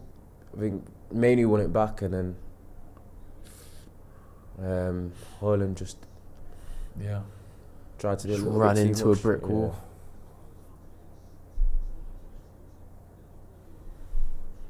It's Kilman. Oh, Oh, crikey, fucking hell. That's a bit rough, wasn't it? Yeah. You can't, he's not. First too close, is clatter. it? First Yeah. absolute From Manuel. clatter. Lucky not to get a card there, I think. I thought he was favourite to that as well. He was just on his Really? heels a bit. Oof. It's because he almost tries to headbutt him. Look at that. At what point does he realise he's not going to get the ball there? Hopefully he didn't get booked. You don't Ugarte booked in the first No, I 10 don't minutes. think he did. Got a little telling off though. Yeah. Don't mind. I feel like he has brought a little bit of like needle in the middle of Yeah. though. It's needed that, I think. More and more, I think, in the modern game, that sort of bite and aggression. A bit of a brute. It's coming back a little bit. Yeah. I know it was warm outside. I definitely needed the AC, yeah, but there's always a period when I come down here where the AC starts to turn me into an icicle. Oh, fucking hell, they've almost scored. Yeah, maybe we could turn I don't know, the AC's alright, actually. I was worried about that. That's fun. Set pieces today was a concern for me. I think that will be, yeah. Because I looked at our starting lineup and it's not very tall. I mean, 2 of our centre-backs are full-backs. Yes. So Yeah. 2 of our centre-back are full-backs. We haven't got Casemiro or Maguire playing. Amas and Ahmad. It's aren't not a very great in big. the It's air. not a very big team. No. Set pieces will be a worry today because you would say Højlund's 6'2", so he can come back and defend, but he's not exactly an aerial beast. And sometimes it's not always about height only. It's about not every like tall striker's good in their own penalty area. Yeah. There were some that I know of. I think Didier Drogba was one. Didier Drogba was like a great defensive So much of header it up. is about Yeah. timing and anticipation, isn't I think it? Nunez is another one. There's a few a few forwards where they're actually quite good. They're quite good and reliable defending set pieces in their own box aerially. I love watching players like João Neves who are 5'6", and then they still win like 75% of their aerial duels. Got spring and It's time. got a right? leap on him. Leap. Yeah. People did say that about him before. I did see people say that about him before he went to PSG. When people talking about his height, everyone said that he was really. He had like Similar. a crazy high aerial duel win percentage rate. Well, they said that about Lissandro as well. Yeah. I'm not sure it's as true. No, but Lissandro's another one where he's he still wins more than he should. He wins more than he should because Yeah. he's got great. Go on. Go on, have a dig. Oh! Yeah. What an effort. Got the better of Oh! I mean, Ahmad just excites me. Yeah. He's excited. Yeah. He's quality. He had the better of Wan-Bissaka there. Yeah, he did. Good sign. He went for it. He had a good dig. He's showing that you don't have to do, you know, that kind of Saka, like Yamal is those right wingers where like they don't necessarily have to fully beat you. They just need navigate half a yard and then they can hurt you. Yeah. So good at so good. Powerful Yeah. shot that as well, wasn't it? Just need. That's the thing I wish Garnacho could do a little bit better. It's just fashioning his own shooting opportunities. It feels like he's never really got a chance to have a clean shot off, Yeah. unless he's in a lot of space. Do you think Garnacho might find himself where he was used a lot for Ten Hag in the final, sort of coming off the bench for those last moments if needed against Spurs? I would really consider it, to be honest. I'm leaning towards starting Mount in his position. I think he's better to start a game with, and then you bring Garnacho off the bench to just terrorise a team Yeah. against tired legs. It's always what he seems to be best at United. Yeah. Maybe that seems a little bit harsh, but you got to play No. the right players to win a trophy. He's good at dictating and telling the players what he Looking wants. sharp, Ahmad, isn't he? He's looking really good. He's one of those you can tell would want to be back in training ASAP Yeah. and would hate every minute out. Would you make Do you think? Do you I think? think he's looked sound since Yeah, coming looks- into the team. Yeah. Do you think Amorim? Amos quite. I think Amos's quality on Yeah. the ball is obvious. That's when the he thing plays. is- everyone just. That's not what people really have a concern with about him. Yeah. Do you know what I mean? That was always his strength in the academy, is just being this amazing technician in tight areas and short little dribbles. He's so good at Good that. crosser of the And ball. yeah, good good, crosser of the really ball good as crosser well. of the ball. It's just everyone just was talking about physicality. The thing with him, I think people talk about the wrong kind of physicality with him. He's actually, I think people worry about his size and strength. He's actually really quite strong and stocky and can hold off a player. It's more his athleticism that's the issue for me, because he doesn't have the kind of long range sprinting ability of a Dorgu or something like that. Yeah. He doesn't look slow, No, definitely not slow, not at all. but I think there's just gears in the Premier League. Yeah. It's Yeah. like Like you Sort can of- look fast until you compare yourself to some of Yes. these wide players in the Prem, and it's like Lenny Yoro for a centre back. Most people consider him rapid, and then you see him against Sulemana. so man, and he just And looked it's like just he's running like- in treacle. Yeah, I think that was a really important game for his development this season. It was kind of a welcome to the Premier League show-in for him. But since that game, I feel like he's not really put a foot wrong. There's just no hiding place in it. Yeah. But obviously, you got Diego Leon coming next Yeah. season. It's going to be really Everyone interesting. doesn't know whether he'll go on loan again, probably. I think he'll probably get a chance in the Peop- pre-season tour just to Yeah. have a look, Peop- see what he's about. People have been watching him. Some people have been watching him Mhm. and keep an eye on him, how he's doing. Says he's not really, he's not quite ready. Yeah, the big Reckon it's coming concern to- with him is the defensive side. Apparently he's really good at bombing forward, gets involved in the final third, and he's apparently absolutely rapid, Yeah. but defensively And powerful, quite really well built, powerful, isn't he? yeah, and can strike a ball. He seems like he's got a lot of tools in the final third, but defensively he's just not quite there yet in terms of positioning, and there's a few mistakes in his game. I think our best route to goal so far has just been Yeah, to Ahmad. just past to Ahmad. See what he maybe, yeah. creates. We need to get Kobe on the ball more as well, I feel. It's what he's about, is getting a lot of touches on the ball and kind of dictating a little bit, and we almost don't get him involved in games enough. Yep. Bit of circulation there. Yeah, Well held. All right, football there. yeah. He's not bad. When we cross it now, who gets on it? Tadibo. Sleeper blocks it. People think that Luke Shaw's looked quite shaky since he's What? played. Since getting... What, this game or just in general? Nah, in general, so he's not quite like Yeah, being, The Shaw he's we like know. he's sharp I best. think 'cause he's we- been okay, but we expect a lot from Shaw when he plays, which is valid because he's capable of being a really top player. He almost Hoyland stopped his in the run channel there, here. Hoyland. Oh, yeah. That was weird. It's like he made the run and like He slowed stopped it. and then Yeah, he played yeah. it. When I think he for a wasn't sure reason. if the ball was going to get released, and Not going to go any further now. Nah, we just don't really. The chat's usually more like out of time before the thing. Just because of the way we're behind, and it's not really a. Are we During miles thing. behind? How? I'm not sure. Oh, there's Joe, did the cat survive? yeah, the cat survived.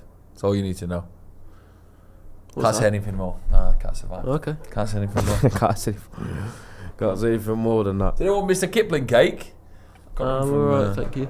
No, you alright? Can't eat on. On set. I'll be like Joe, chomping into the mic. Nobody wants to hear Do you all that. always eat on set? I think something like that where it's messy and do you know what I mean? I've been enjoying it loads. Yeah. You're just enjoying it too Yeah. much. 15 minutes gone. Bit of a boring first 15. Yeah. Leicester beating Forest. Oh, Leicester okay, beating now- Forest. Bottling it, aren't they? Forest the relegation feels like sides they're had a bottling little it bit a of little a bit. renaissance. Yeah, the relegation teams are just Suddenly decide to play some crazy, football, aren't yeah. they? They're kind of rivals as well, aren't Yeah, Forest and Yeah. Leicester. Tanibo we've been linked to, man. He's got a decent start to the game, man. I think he's a good player. Good player. I think he's looked decent any time I've seen West Ham Yeah. play. Yeah. Always saying, when did he sign him from again? UEFA. League on, isn't it? Nice. Yeah. UEFA screwed us over a little bit there. Yeah, just becoming a very good recruitment place for. What, In League general? League One in general, Yeah. yeah, it's fantastic. I think it's the best kind of talent factory at the moment, Mm. especially in terms of predicting physical transitions to to Premier League football. I think it's the best league for knowing that a player is going to be able to handle the physicality. Yes. In Spain, it's almost impossible to predict because I think the physical levels are just so far below. Technical quality is quite high in the Liga, but Yeah, it's just sometimes the physical side of it, and that's what the game's really become now, isn't it? yeah. Okay, now cross it, Close. Wan-Bissaka. Okay, Bit game. of a choppy Cruyff. Wan-Bissaka chop. Choppy Cruyff. You know? Jinky me jinky there, isn't it? What do you think? Getting his baller You his what? baller leagues on. Offside. Offside.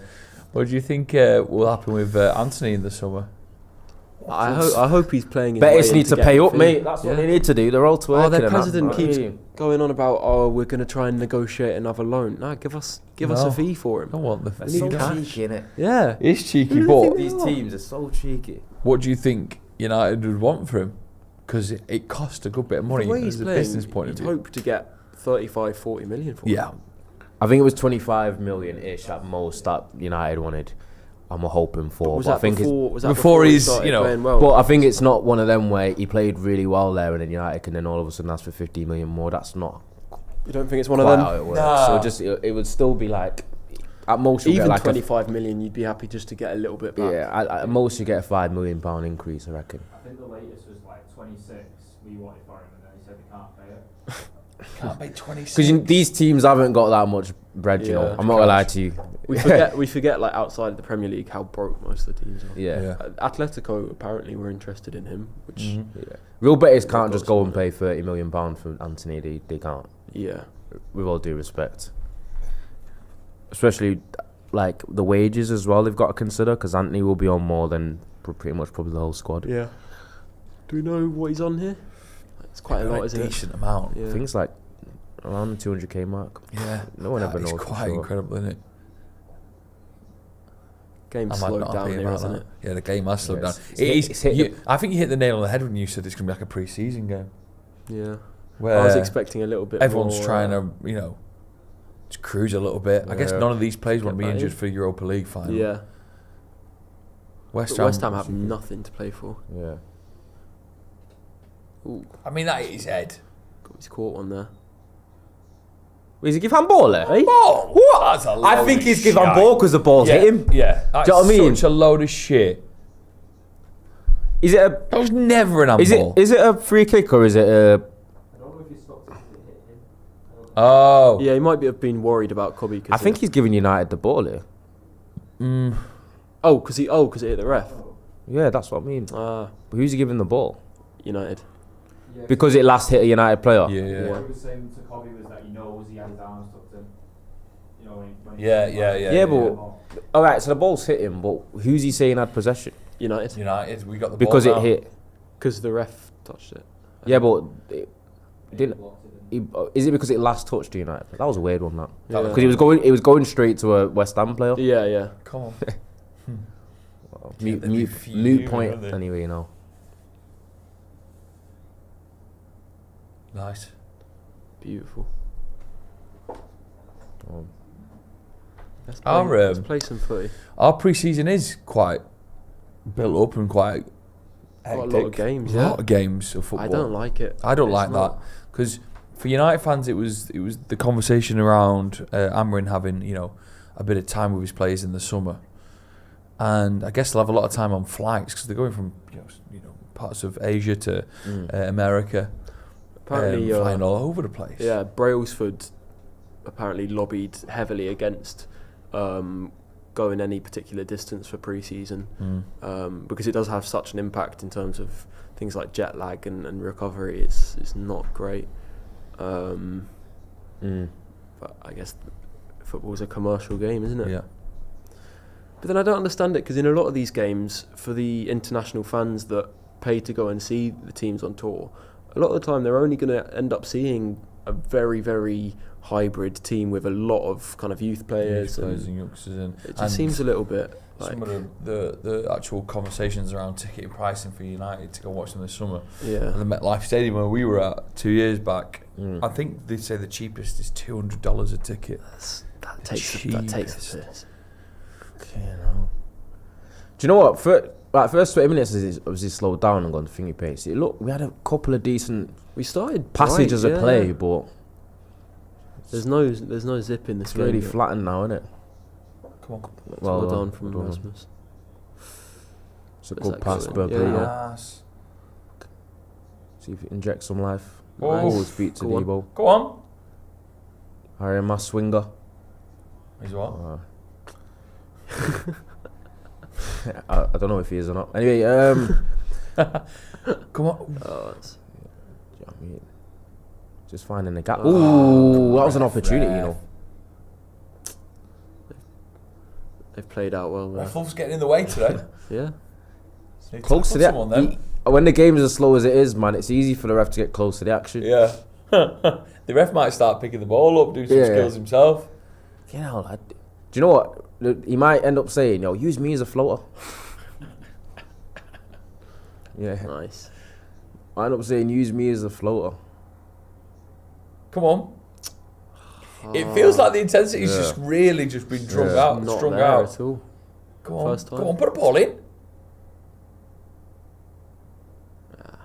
You've got to be brave.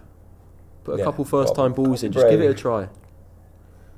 Yeah, we just need someone to take a little bit of risk, innit? Yeah. Go on. Garte's shot. Can you float in there into the middle? Yeah. Nice. We're being quite... Oh, good idea. It's a nice idea. Yeah, no one wants to take that first risk, do they? No super chance. Nah, see, they pop up here, innit? Yeah, but that blue one we missed. From Glenn. That means we must have been looking straight at it. Can't have been from Glenn, otherwise we... No, not the Glen one. The Can't blue say. one with the cat. Did the cat survive? Yeah, he Yeah, survived. We didn't miss it because I seen it. I read it out. This football's got me Oh, 'cause we yawning. scrolled down. Yeah, but Yeah, this football, it's got me yawning. Yeah. wouldn't missing it be actually missing it? Yeah, that's true. Yeah, that's true, innit? But yeah, man. Welcome to Manchester United, West Ham in this pre-season. Dave, just a couple months Oh, before. Rasmus, was he off? Come on, United. Rasmus. Oh, bro. Keep the momentum. Oh, Just before the tour Right, of America. I mean, at least he tried to put a ball in. But this should be a long game if this is. could be. 0-0, If like it your stays prediction. like this. Do you know what? I just thought it was be a draw, but I think there will be a goal at some point. Yeah. Just hopefully our way. I think all that's needed. But there's a touch All that's from needed is Wan-Bissaka. just a little bit of. It's heavy, but It's a heavy heavy, touch. Not Nice. bad. nice. Goal pass. Oh, Ooh, good ball. it's a It's bit good of something, ball, yeah. No one there making a run, unsurprisingly.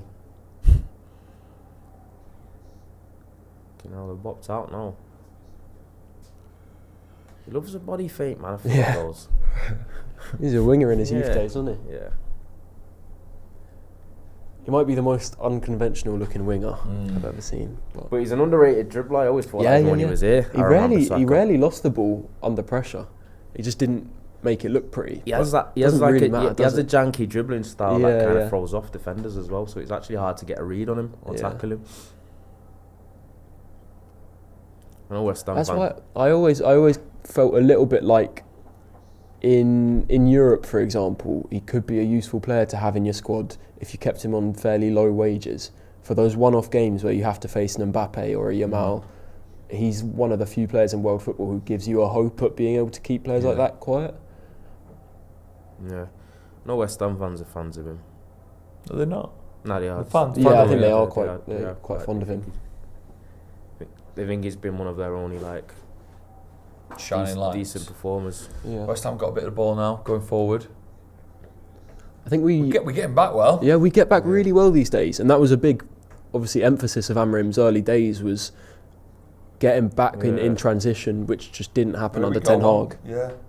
Although they're it's a good playing- decent ball. Ooh, why?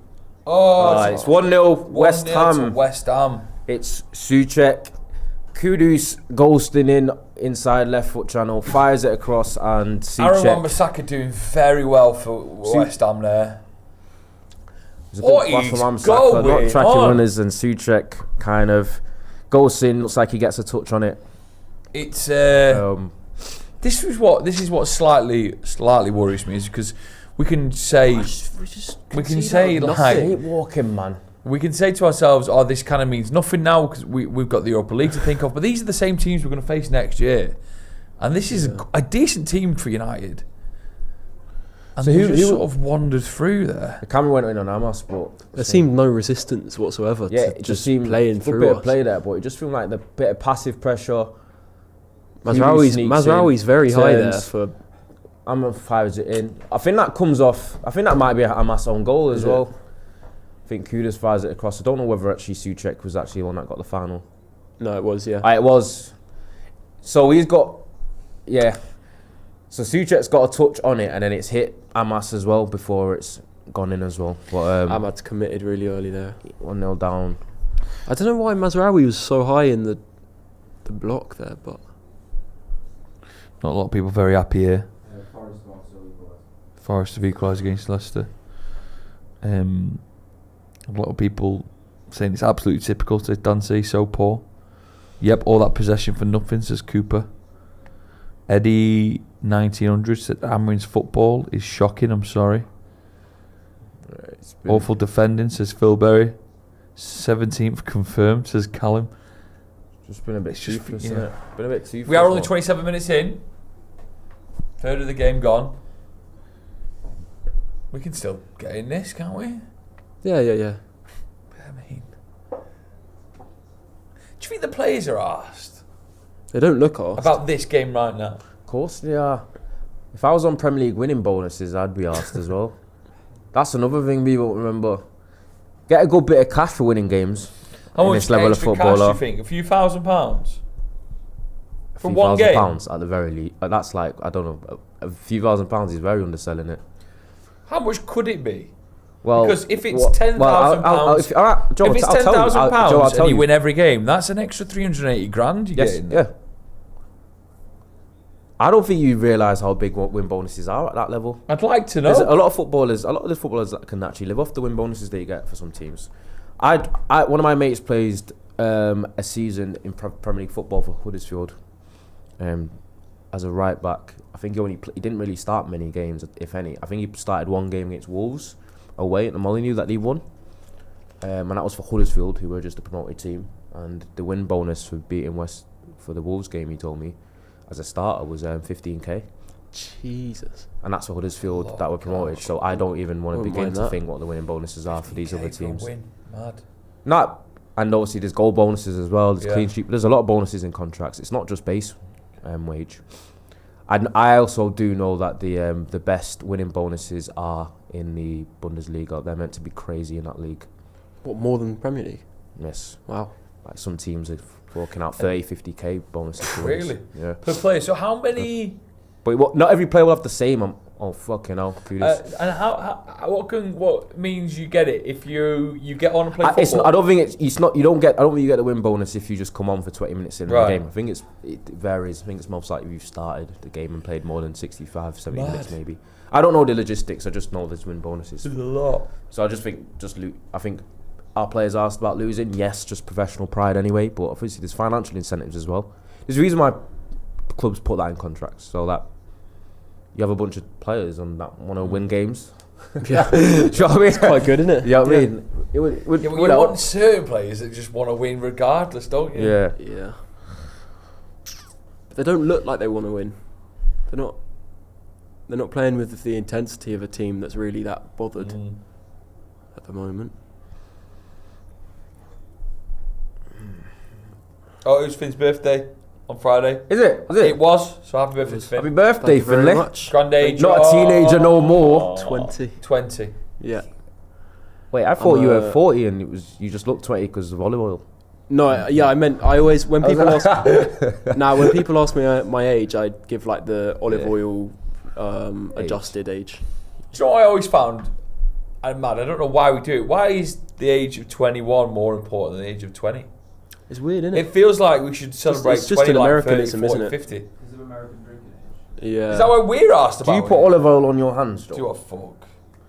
One thing about Joe that he always says, if he has the world's softest hands. Because my life is just flicking knobs. My hands are beat up from rock climbing. On the radio, obviously. Flicking knobs Yeah, on the radio. in your knobs. in your Do you use olive free oil? time. When you're Come flicking on the them. radio then. Nope. We are currently 17. We are, yeah, 17th 17th. place. I'm not lying to you. I'm gonna be. It's not good enough, man. I know about the Europa League and that. We can't be just losing every other Can't league. just be 17th. We Can't can't just just be. Yeah, I mean, like I said, there's still 60 minutes left, but this is again, it's Old Trafford. It's you can't let standards slip this much because then it's hard to get them back to being. Yeah. Yeah. Fucking hell. Jesus The way the Christ. camera app operates as well, it's quite difficult to see what the hell was going on there. Put a voice on it, man. Just looks so Bayindir susceptible. just scares me. I don't feel confident with him between the sticks. We should be better defensively than we are with playing a back five, you know. Yeah, because why aren't we? Because some good footballers in there, aren't we? I don't know. Are they just still not used to it?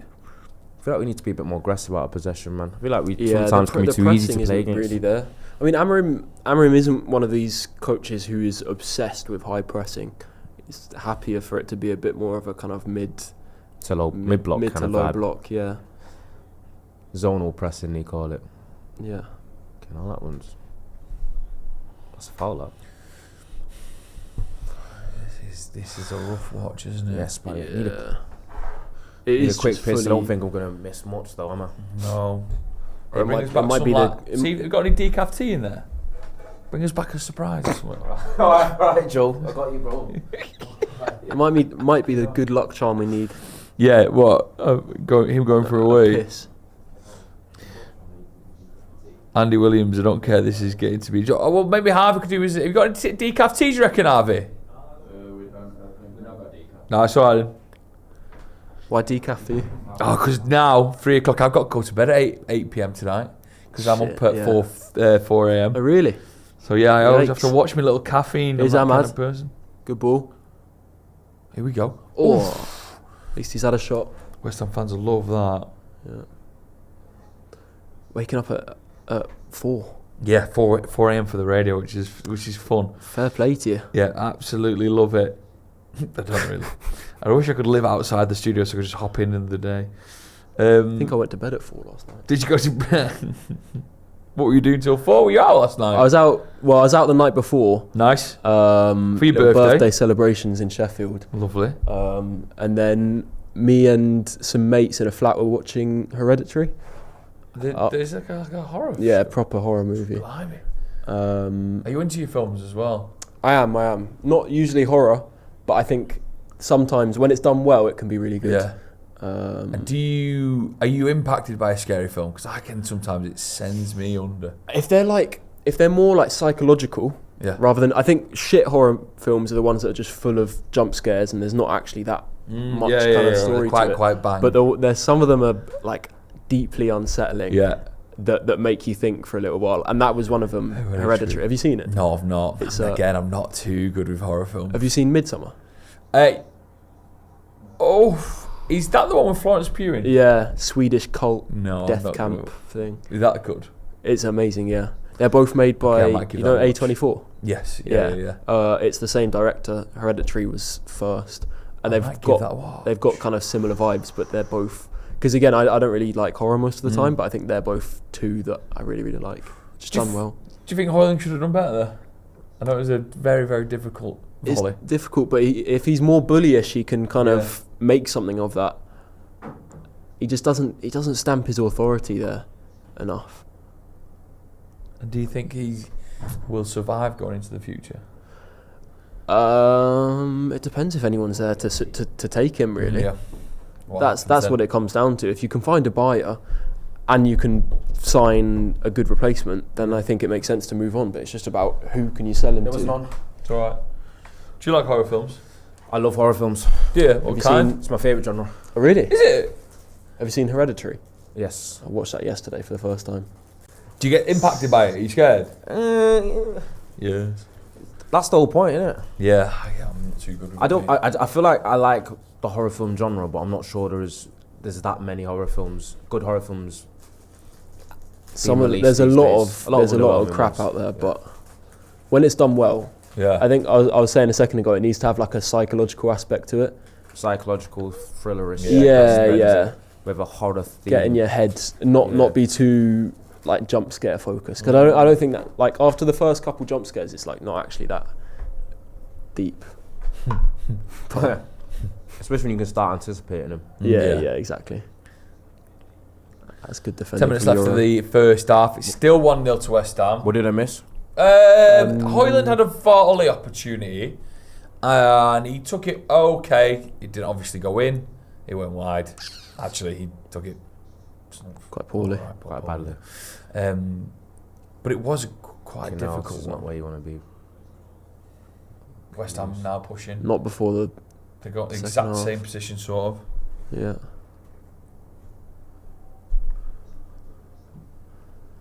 Like not take a deflection.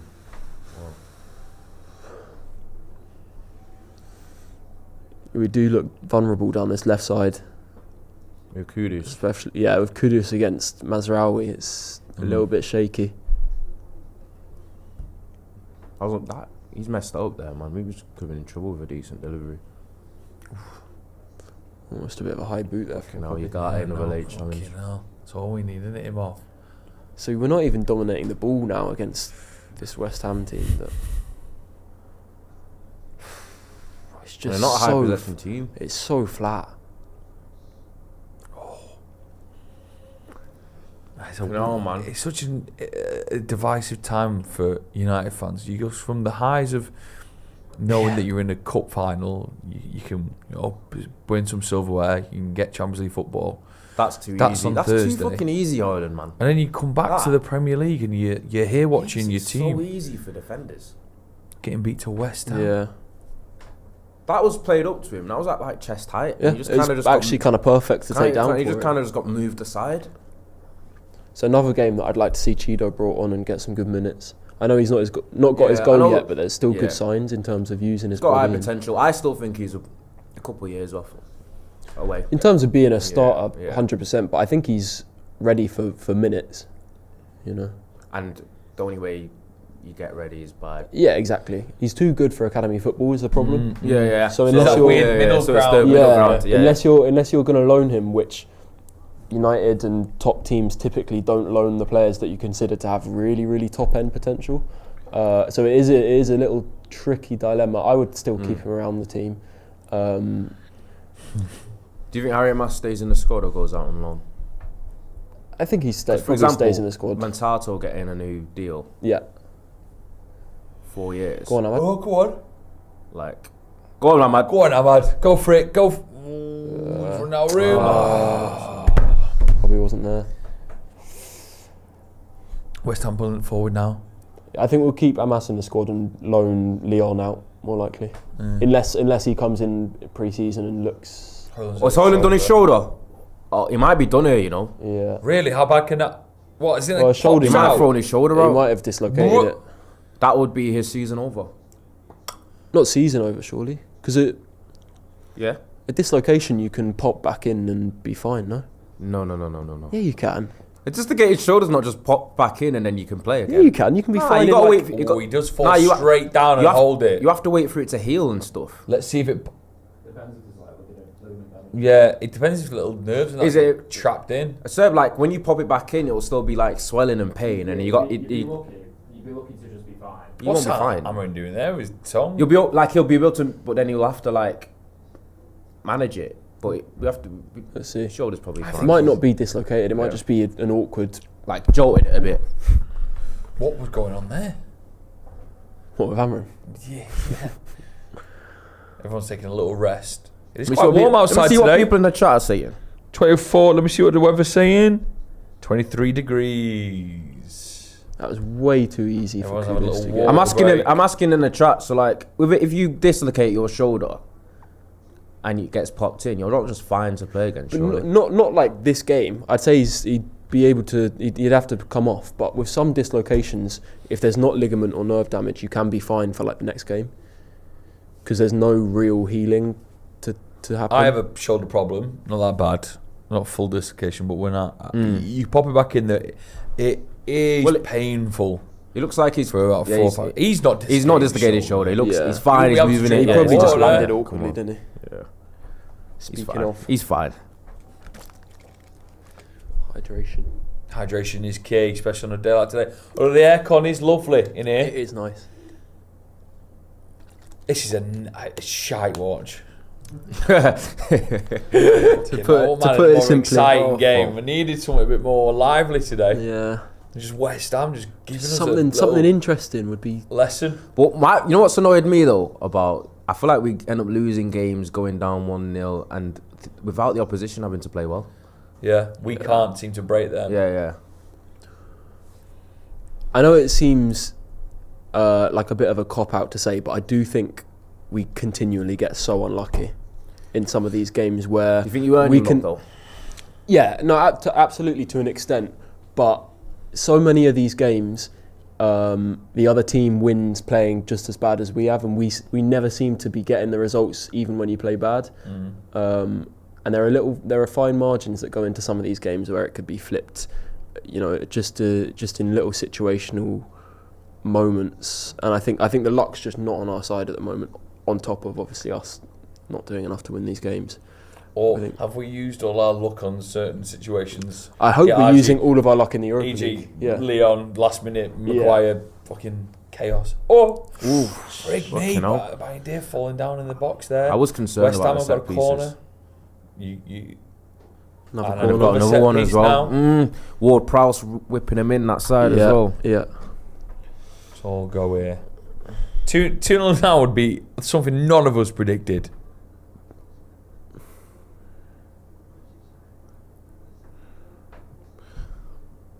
Because obviously we aren't the biggest side. Yeah, especially this lineup. There's not a lot of height in there. It's literally just Euro, really. Got a comb on the side of here, innit?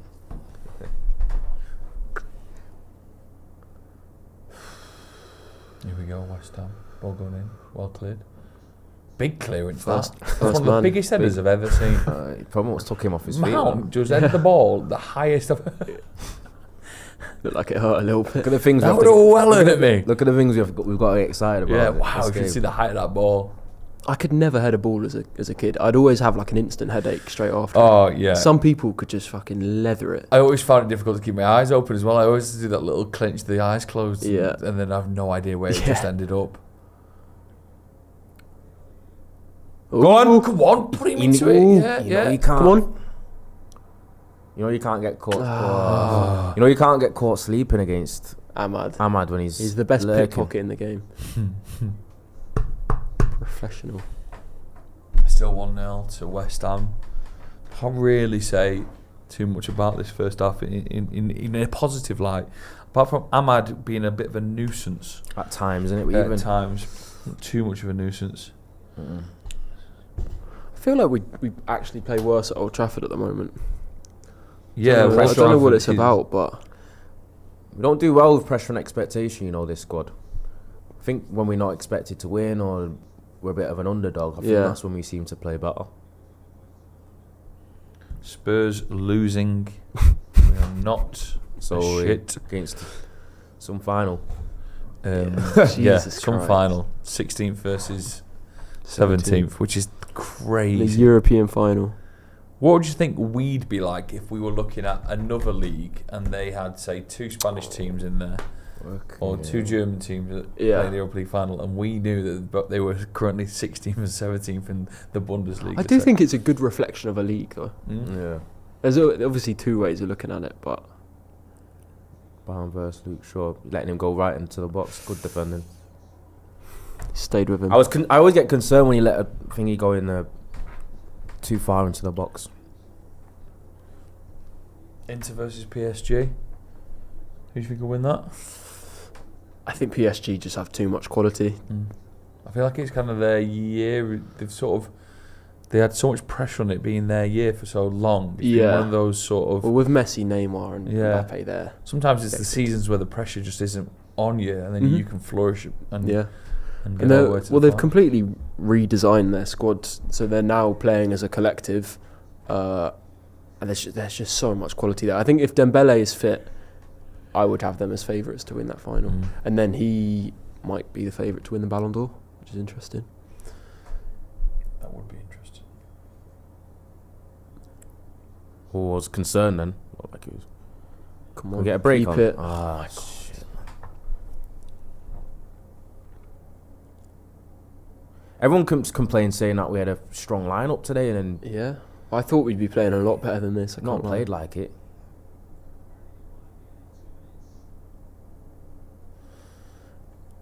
Genuinely think the only positive we can take into half time is that no one's injured. If Rasmus's shoulder's okay. You're not happy with Mason Mount, saying he's had a bit of a disappearing act. Yeah, he's. I mean, no one's really Stood up. stamped themselves on the game at all. But Mount can go missing. Can indeed. But not what we wanted after the Europa League. It happens every time. Though. I shouldn't be surprised at this point, but Offside? It's offside, isn't it? Surely. Yeah.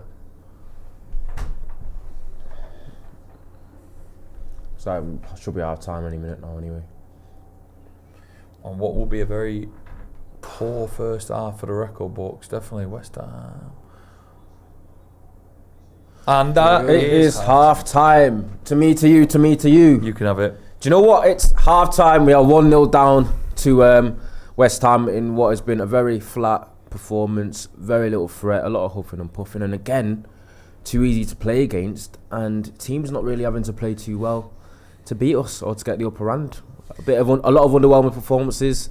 Yeah. A lot of players not putting themselves in a great light, and again we're approaching another half time where we're losing a football match, and I think losing has become all too common. Common, especially in the Premier League. So, what is your takeaways from the half? Because it's been very. I just hate how much standards are slipping at United. I know we're in the Europa League final, and that will sort of save our season if we win. But the standards have slipped so much that we can't just allow teams like West Ham, who are behind us, and there's not many teams behind us in the Premier League at the minute, to come and have nothing really about us. We have got a decent starting 11. These are good players. These are players that are unbeaten in Europe and have got us to where we are in that competition. It's just baffling. What happens the difference now on the weekend? Yeah. What happens? I don't know. And as a United fan, it does get me, because I'm like, okay, yes, there's positives around Amorim and his football, but that first half, I was a little bit. Other than the first 3 or 4 minutes when we were saying, "Oh, this is a nice start. We're playing some good football. We're creating chances," something just died, and it just went completely flat. The players looked deflated.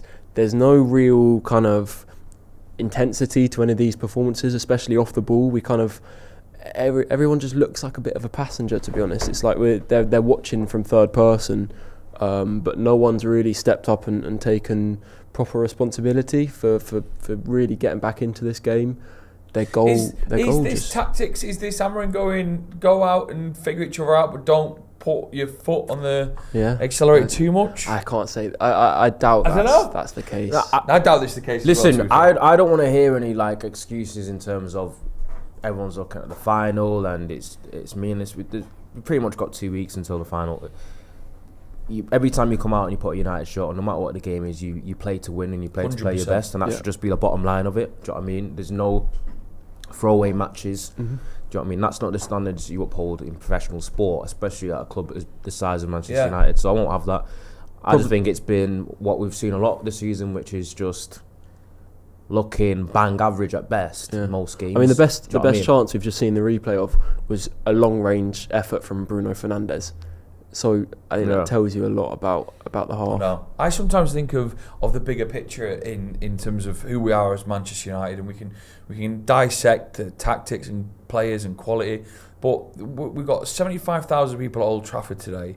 You got millions watching around the world, and what we're showing them every single week is just poor quality, poor performance, and a team that's not asked. And eventually, I know us three won't, but there will be people who go, well, if you're not asked, I'm not too asked either. Yeah. And that how long do you have left before people start? I thought last season finishing 8th was the worst I'd ever see. That's when you think. United fan. That's when you say, well, at least it can't get worse. It literally. So, if it gets worse next year, we'll be relegated. Right. So let's get into the chat and we'll see what people are saying. There's a lot of opinions here on what they have. Make sure to tell me what you thought of the game, who you thought played poorly, who you thought looked okay, whether you think we can actually turn it around in the second half. But what I do have is a super chat. I think it's just gone there. I don't know. Shane Gates has said, are we getting scored by West Ham or are we just playing badly? They've made us look so average. I think that is a very common I don't think they've played particularly well at all. They've not had to. Do you know what I mean? But it's looked fairly easy. Do you know what I mean? Yeah, they've looked just as tepid as us, to be honest. But it's just the ease of being able to play through us. There's a lot of their goals. There is a lot of criticism here as well for Højlund. There's a lot of criticism for Mainu. Saying Mainu's not really got involved in the game. Yeah. He looks a little bit. People are saying he looks a bit lost under Amorim's system. Where does he really fit? I think he does. Mason Mount. Yeah. Mason Mount's also getting a lot of criticism here, saying he's been quite invisible. I'm just trying to get through because I don't want to ignore the chats or super chat too much. Joel Smith gets a lot of stick for that. But Structural Mastery says, I feel Rasmus isn't pressing enough at times. And also another person that has got a lot of criticism saying he's getting bullied in pretty much every duel. You can see the difference between him and Dorgu is Harry Amas is saying people saying he might need a loan to kind of get used to the physicality. So that's Mount, Hoyland, Mainu, and am I missing someone? And Amas. That are getting a lot of the criticism here and stick in the chat. So what was your take on people that are getting, because you was about to say a point?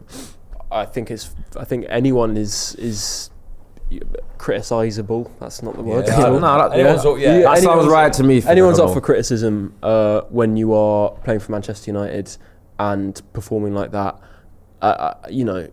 Obviously, fans are going to have their favourites, but I think you've got to be a little bit unbiased and a little bit impartial and recognise that no one is really taking responsibility this season other than maybe a Bruno Fernandes and an Ahmad. But no one is devoid of criticism. Everyone has to take responsibility for the performances. And at the end of the day, you're representing Manchester United. You're wearing the badge, and you've got to perform accordingly, and they're not. So I think it's completely valid to say, obviously, Mainu and Mount in the number 10 positions, neither of them have really got into the game at all. They're not getting many touches on the ball. When they do, not much is happening. You can argue that they look isolated in possession. There's not really a kind of wealth of passing options available to them when they get on the ball. That's something interesting about Amorim's number 10 positions is I'm struggling to understand what their role really is, because it doesn't seem like they really add much. They in most games. Much at all, have they? No, in most games the number 10s are kind of behind the scenes. They're kind of passengers. I don't know if it's a really specific type of profile that Amorim wants to be playing there, but yeah, it doesn't suit Mainu for sure. I think you could argue more that it does suit Mount, but again, he hasn't played very well. It's a tricky one with Cobby because we know he's so talented, but there isn't the clearest of roles in this system that you can say, well, that definitely suits him. If he's in the pivot, maybe doesn't have the legs for it. And in the 10, you lose some of his value in deep areas, receiving the ball in the first phase and turning out of pressure. So it's a tricky dilemma. Yeah, we've got another super chat from Adam Ferguson says, if it wasn't for Ten Hag, we would have been relegated. Blade 234 says, Mainu has been shocking. He's lost all his duels. He can't hold on to the ball. He always ghosts or struggles against physical teams. A lot of people are very, very angry. There's a lot of comments coming in. Comments are flying in. I think last season Cobby seemed more robust physically. I think he's never been this really explosive athlete and at top level physically, but he didn't get... He does look a little bit more lead-footed than when he first came through, though. Is that just a natural bulk that maybe he might need to grow into? He's still really young and his body's still adapting to this level, but it is weird to me that he seems to be going backwards physically and regressing. Maybe there's some fatigue there, but he doesn't play all the minutes in a season. I'm hoping it's just a stage in his physical development where his body's adapting and eventually he'll be back to a decent level where he can hold his own in the Premier League. But it seems like right now he just gets bullied in duels. He can't really assert himself physically, and it's quite sad to see because it means you don't get the best out of him, and that feels like a waste when you have someone that can be a magician on the ball. It does feel like a bit of a waste to me. Yeah, Eddie 1900 says, watching us play in the Prem gives me a headache. Yeah, it's like in the Premier League, the difference between us in the Premier League and us obviously in the Europa League is just, as we said before the game, against physical sides, and obviously the Premier League is no hiding place against anyone when it comes to quality and physicality, which is one of I think it's probably two areas we struggle in. Yeah. I think we just don't get away with it, and that's why people are very quick to kind of crown us as Europa League winners against Spurs. Spurs are getting beat as well, by the way. Do you know what I mean? Spurs getting beat What's as well. What's the score there? 1-0? 1-0. Spurs are now 17. It's just Spurs fun. are It's just 17. so funny. It's the race for 17. We're competing for who can be worse leading up to the Man. final. I sometimes worry as well about, with one eye on next season, just how far off we might be from being back amongst the great teams of the Premier League that are flying, that all look like they've got great footballers doing. You got Newcastle and Arsenal, you got City, and the standard is high there. Equally, Is I this would team say- going to jump forward in a summer? I would say if you put Cunha and Delap in this team, or instead of Delap, any other kind of top level striker, I do think you see a huge difference immediately. And not only are they capable of doing things special, but having players like them that you can rely on to make a huge difference in the final third makes the rest of your team play with a little bit more energy and a little bit more eagerness to get the ball up the pitch, get the ball into the final third. And so I do think it is possible for a couple of really well thought out signings to make a very big, quick difference. I'm not saying it's going to be an overnight fix where suddenly we are a top 4 team again, or suddenly we're challenging for the title. But if you consider the kind of different skill set that players like that offer, especially Matheus Cunha, I think he's almost as close to perfect as a signing as you can find for what we're looking for in the final third. Yes. So there's a bit of positivity there to kind of recognise, the jump that we could take with the right signings. But that's the thing, we have to get it right in the summer. Yes, I do agree with you. And then I've got a couple more super chats. Sideman Clip says, I can see what Amrim always puts Garnacho. Obviously, Garnacho's finishing is very poor, but you sacrifice that with his movement and willingness to attack. Yeah, who's the outlet in possession? Yeah, he's the one outlet on the team, and his movement is really good, which is one of his best traits. You got Poopy Snoopy. Hope you've not had your olive oil. Says, will we be able to attract good players in the Championship for the 26 to 27 season? I'm not sure. I feel Championship's a good market, Good market there. I think United's pull will always be eternal. But would you make any changes going into this second half, or do you think it's one of those where you wait 15 more minutes, maybe get a bit of air dry treatment, see if there's a reaction, and then 15 minutes then make some changes? Or would you like to see some players come off or come on at half time?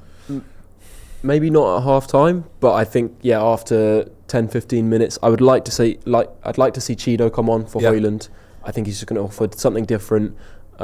He's still waiting to get that first goal. He is just a natural born goal scorer. Some players just get it, and I think he's one of them. He just knows where to be, how to time his runs, and how to be a nuisance in the box in a way that Højlund doesn't, which is funny to say given the comparison in their experience. And I'd like to see Patrick Dorgu come into the second half. He's one of the few players that really adds some dynamism on that left side where I feel like we've just had nothing going forward. I know he gets a lot of criticism at times for making the silly little mistakes in terms of the short passes and some of the final balls with his crossing. I think it's overblown for me, and he actually adds so much to the final third, and he's pretty solid defensively. So I'd like to see him come on, but I don't think I'd make any at half time. Yeah, I'm looking at the youngsters and thinking into that 60-minute mark, let's get someone on like Garnacho, who you got to remember still a very young forward, and as many games as he can get, many minutes, his confidence can grow. A team like West Ham, he could do some wonders against, and maybe even score and turn the tie.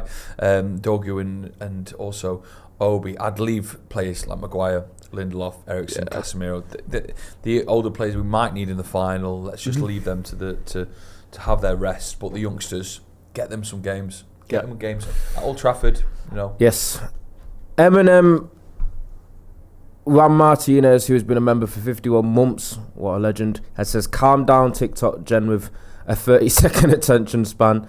Worst United team in history. Amorim dropped in mid-season. Injuries one side and rebuilds take time. Absolutely. And you've got Eminem 535533 says, Ronaldo, Manu market value is probably 80 mil, but under this system he is an 80 mil number 10 or a double pivot. Shouldn't we sell to give Amorim an ideal player for this system? His best position is in a midfield three.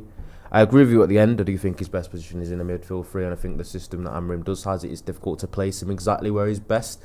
We've seen him have decent games in the middle, but not consistently.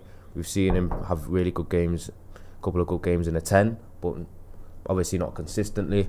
It's just about where finding him more comfortable, because we've seen the player that he can be, especially when he first broke through. It's just about where he's going to end up settling and placing. And I know he does have a lot of market value. Obviously, he's an academy player. PSR, Ineos have kind of thrown out there like Garnacho and Manu aren't like unsellable. But I'm not quite sure he's an £80 million player. I think he's probably around. That would be such a difficult decision. Yeah. And such one that would be quite hard to swallow as United. I wouldn't sell Manu anyway. Say you sell him and then something hasn't worked out a year down the line. Amrin's no longer the manager of Manchester United, and Manu would be still a hero, local lad. He's gone somewhere else and he's playing the best football. Just to think that he could have done that and still do that here. It's so difficult, but again, then there's the other side about getting a bit of cash. And these are the conversations you've got to have, especially with modern football and how finances work, and what pure profit represents on the balance sheets, and especially as a club like Manchester United, it never feels right to sell your academy product. So talking about Kobe Manu here, that started pretty much every game in a midfield three for the England side at 19 that got to the Euros final. It's just I think our perceptions are warped in terms of player development. We have very high expectations that a player comes in, they show promise, and it is just onwards and upwards, because we see that from some of the absolute elite talents in world football. But it's not normal. We base our expectations on the anomalies of the game and not on the kind of broad average. And I think, especially for a young midfielder, some of the best players that we've seen in the last generation broke through at 23, 24, and came to notoriety at that age. So I think, as difficult as it is when the results aren't going your way, you do have to have a lot of patience and kind of look at the broader long-term picture. Second half underway. West Ham about to score. A few seconds in. West Ham have got it in our side. And the cutback. And it's saved by the keeper.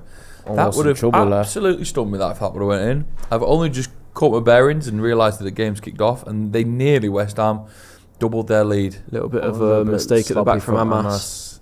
I mean, what are we all He's on the falling floor down for? Luke Shaw taking his time to get up. Luke Shaw defending. No way is he holding his hammy there. Oh, he is. Oh, Don't you? Oh my God, no way. Luke Shaw having a fun little jump up and down, I think isn't he's just doing a little dance. Keep an eye on that. It's difficult. Keep an eye on that. It wouldn't be too far outside the It'd realms. be such a shame. Oh, Cobby. Come on. Wouldn't it? It'd be such a shame. Where is he? Sure. He's there, he just took a throw. That's fine. Hopefully something just caught his foot. Or Yeah, maybe it could have been contact as well. yeah. Impact. How's he moving? Quick one then. Are we winning this game? Yes. I think we can get a draw at least. The issue is, it's not even just we've got players off the bench. West Ham have a decent bench as well. Yeah. Shaw does look a bit hobbled. The way he's walking now. I just don't think our 10-15 minutes after half times are really good. And it goes back to the Tenaga, bro. Yeah. I think it's such a deep ingrained mentality thing with United, not performing well at the start of games and at the start of second halves and stuff. Do we have a sports psychologist in the setup? Should do. Because I think they need it. I'm not gonna lie to you. I hope so. Can you find a delivery? Not the best delivery. Not the best delivery. Flicks. Bruno deep there, especially if he's in the attacking third. I think he just wants to get on the ball, take a bit more responsibility. Just playing left centre back. Bruno dropping left centre half to get on the ball. Trying to get us playing a bit. Mainu's on the. I think there's been a switch as well. I think Mount's on the right 10 and Mainu's on the left 10 now. Let's switch that up. Ooh. Amad and Wan-Bissaka again. Pass was kind of fired in quite aggressively, innit? Yeah.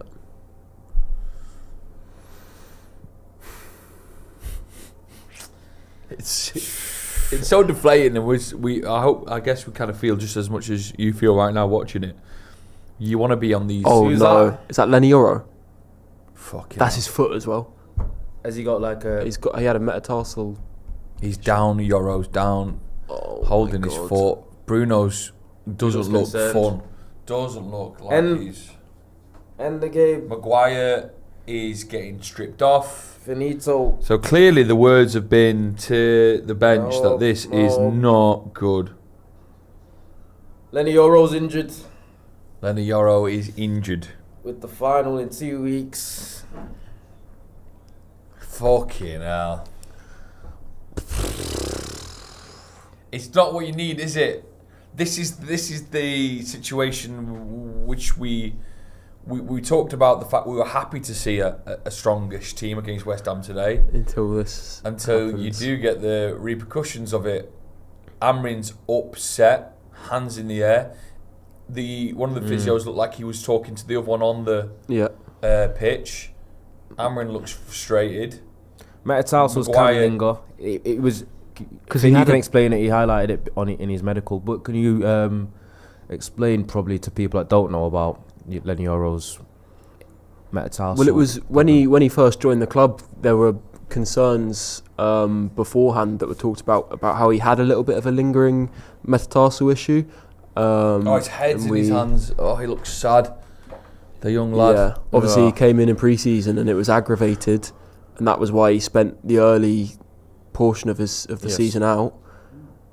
I think he's had recurrent issues with it since, and He's shaking his head. he was holding his foot there, in the same place that it would be.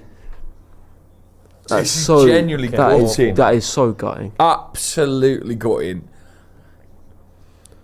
You can only assume by the way Goro looks deflated, and you can also assume by the way Amrin looks so pissed off that maybe there's a feeling of this being a back to fucking Square one. Palace 2-0 up against Spurs, which knowing our luck means that West Ham are going to score again. At least if we get a goal back, then it's That is we can devastating. finish 16th or something. For me, he was one of the most important players for the final, with how he's been playing recently. Maguire, Shaw, and Lindelof for the back three for the final, says Bertie 193. Maybe gone, yeah. It'd be so remarkable, that, wouldn't it? Regardless of all Ten Hag signings and any new players that came in this season. Luke Shaw's off as well because he looked like he had Yeah. an issue as well. Everyone's saying it's on Amarim. Really?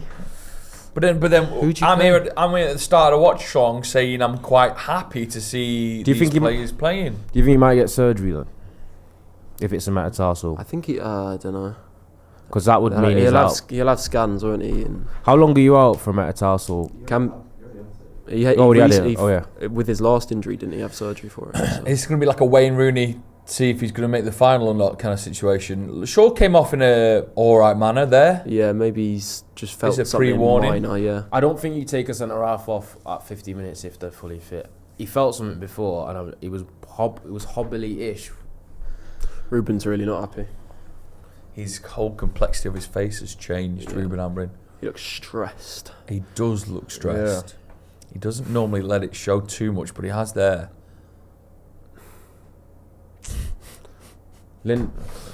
It's such a confusing time to be a United fan. Is it? I think so. I feel like it's just pain. It's Yeah. pain, but then Pain and but then- confusion But then and some of the everything in confusion when you go out. Misery. Okay, there is pain. This is painful, but Thursday was that like taking a paracetamol? Bit of a relief. I think that was something a bit stronger than a paracetamol. Decent ibuprofen. And now we're back to pain as the memories of the Europa League wear off, and we're getting beat 1-0 to West Ham. It's just a seesaw of a club. Yeah, it's just. A lot of people saying take Ahmad out of wing back and put him Yeah, I as might a right 10. maybe get Dorgu on for the right wing back and push Ahmad up. Or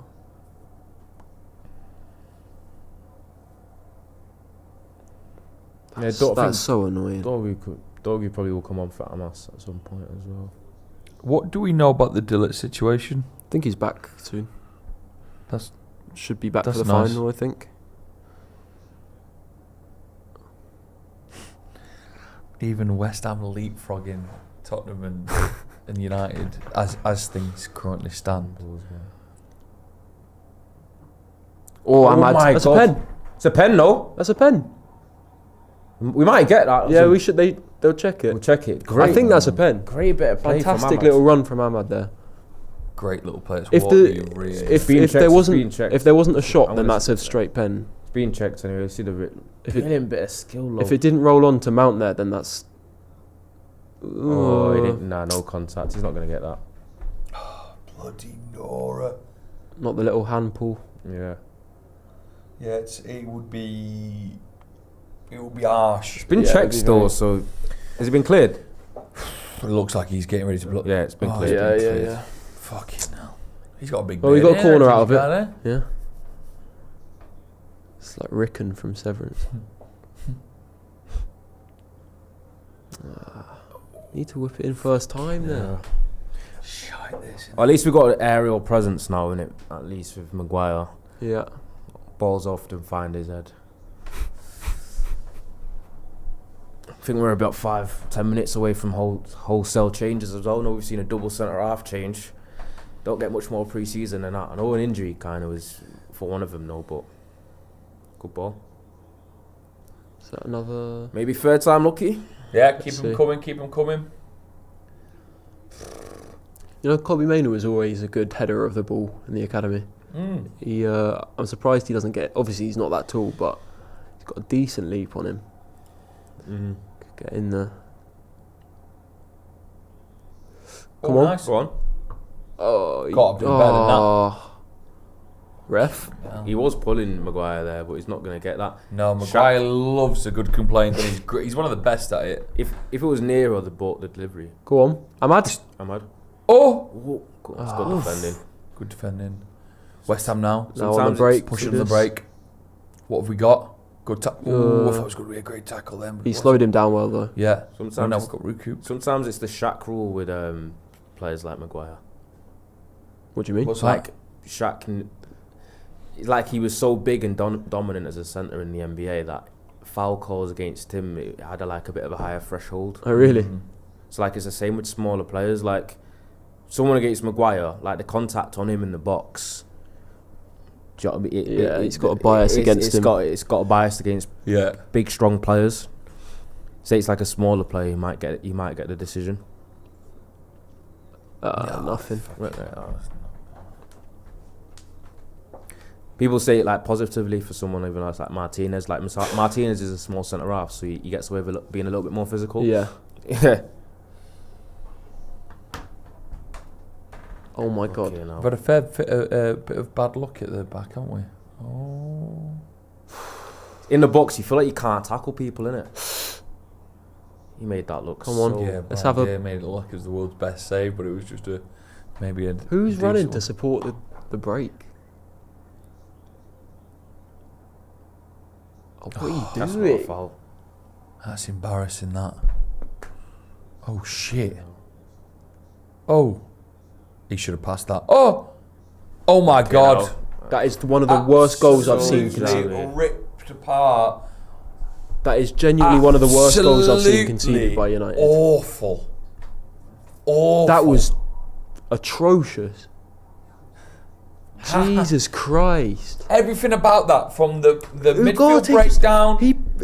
He received the ball and he just steps back into the player. It's and he stayed on his knees. phenomenally bad.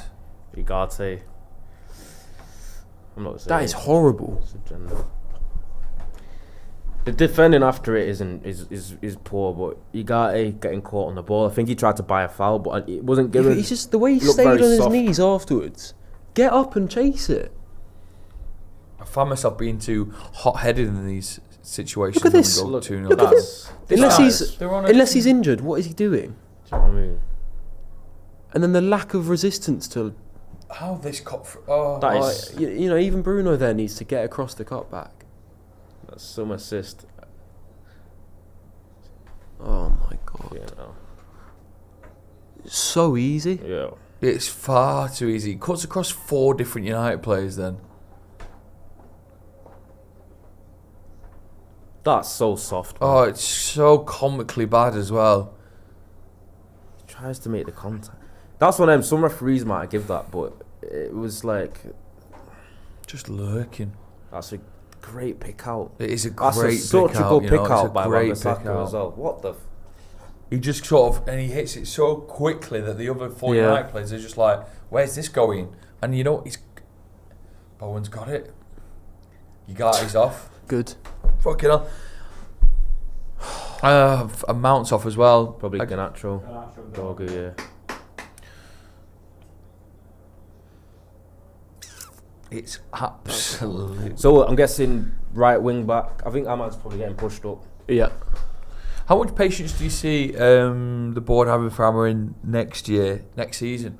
I think if certain results still go this way, if we I think he's probably got till about November, December time to show, clear improvement with a good summer, and then you start to say, right, well, we need to see something clear and tangible now that means we should stick with you. I think that's right. I think he as horrible as this is, like. I think it depends. A lot hinges on the Europa League, especially when it comes to optics. But I think when you have the record he's had, even with the, there's a lot of things obviously that have gone against him in terms of recruitment coming in mid-season with a different system. But still, with the way things have gone outside of Europa, the leash won't be that long going into next season. Things were so bad when he got in, though. We were still, in terms of results, overperforming our underlying numbers. Yeah, I just think it is true, but he still won't have a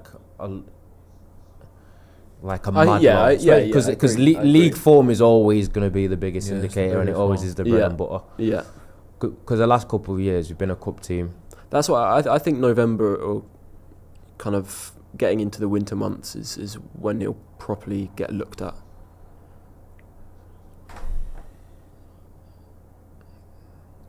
Yeah, fucking booking for who then? Diving in on. I just hoping, other than us playing poorly, I just don't want any more injuries. Yeah. No one. That Lenny Yoro one, I'm heartbroken. Yes, it is heartbreaking. The worst situation we could all have said right now is that Man United are 2-0 down to West Ham and one of our key players in the final is injured. That is what's happening. Yeah. It's what's being played out in front of us. Well, I think what's even more frustrating with it is it's not even one of those ones where you can say, oh, well, if he was rested, then he'd be fine. Okay, no. Because it's one of those just freak, like, Garnacho's a injuries. chance magnet, innit? He's the ball just finds him, just the finish never does. The finish is just never as strong, but look, yeah, you're right. Movement always on the move. Great He's ball always from there. Ahmad. Oh, that's actually good. That's actually a decent chance. Oh. That's what he does, though. He gets in the right positions. Really, really. Garnacho, I reckon Garnacho could. I think you could have Højlund play for two full games, 2 full 90s, and you can have Garnacho play for 15 minutes. And I reckon Garnacho will have more chances. This is why I actually would not hate to see Garnacho play through the middle for that reason alone. Yeah. If you didn't have any strikers available, I think he'd be one of the first people you turn to in the squad for playing as a kind of makeshift striker. Little inside forward. Yeah. Do you know some Arsenal fans say the same thing about Martinelli? Yeah, seeing that. Got a super chat here from Shane Gates. Exposing every single weakness in our game, inability to win duels, physically weak, and technically poor. Thank you very much for that. Steve Doyle says this. He says, Carlo Ancelotti now. Hey. Man makes Ralph look like God. I think Ancelotti is obviously a fantastic coach, but he is the last kind of manager that you bring into a situation like this. For me, there's the two chat. Oh well. Ten Hag, one of Ten Hag's boys coming on for West Ham. Edson Alvarez. Ten Hag's Ajax got him. West Ham love Ten Hag's Ajax, got a lot of players, big moves. Yeah. West Ham love an England flag, don't they? Yeah, they do. Do Everton. All over their away. What do you reckon West Ham will be renamed? What? Do you mean just? Hey? The football team, like, I don't know, like, all their fan base or whatever. The Bubbles Reform. FC. Reform. Question is, I mean, another one, Dale Griffiths said, question is, with a super chat, would Ten Hag have had a better season if we just stuck it out with him? I don't know. That's a very hypothetical question. I think we don't know. purely on the basis of... We can't sit here and pretend that he was great under him. Yeah. I Do you know what I mean? The thing is, Try not to even be if it pointless was... revisionism. Even if it was slightly better, which I think is the most we difference don't. it would be, even if it was slightly better, you still need to have some sort of long-term vision there. And that is the biggest issue with Ten Hag, is it just felt like there was no kind of long-term long-term view vision. to what he was doing. So to me, it's arbitrary to argue about a few points difference in a season if you don't see at least an ambition to play a sustainable style of football at the top level. Because this is not a West Ham side that was playing well. No. I mean, as things are going, we're going to give them their first win in about 9 games. Fucking hell. It's Dorgal on the right side. There's also what you do hear a lot about the It's a foul. you do hear a lot about the 12th man in all this and how Old Trafford can be, and the European nights have been incredible in there. But even on these Premier League nights, the relationship that's been built up now with the fans, when you can go to watch a game like West Ham and literally be leaving 2-0 down. I mean, the games I've been to this season, I've lost every single one in the Premier League. And every single one, and I was very fortunate enough to be at the Lyon when we came back, and that obviously ignites the spirit in you. But be to Brighton, to getting absolutely battered by Bournemouth, and it's like, what? These are devastating moments. Yeah. You passed out on it. What? Past that Yeah. much? Oh yeah, you could do. No. Go on. Oh, fuck's sake. Who got the flick? How's no one got Can we chill on the AC a little bit? I feel like I'm turning into an icicle. I say it all the time. Nah, but I like it. Keeps us alive. Keeps us on our toes. Rasmus got ahead on that. Turn it off now if you want. Keeps us alive. 25 minutes to go. We'll be sweaty here, I reckon. Half an hour to go, and then the review of our 2-0 defeat. That's going to be fun, isn't it? Can't wait. Actually, to be fair, 25 minutes to go. Remontada. Stranger things have happened. This Especially team. at United. Yeah. So I wonder if Chido gets on now, or if he thinks not the right game. I don't know. Yeah, anything to sort of spice things up a little bit. Yeah. Something to aim for in the box. Because at the minute it's very poor. This. Yeah, we had a good half chance by Garnacho. Knowing him, he'll probably get another one. Just got to make sure we score when they happen. They've proper sat in now as well. Yeah. It's a weird block though, because they're like deep, but they're not really like marking anyone.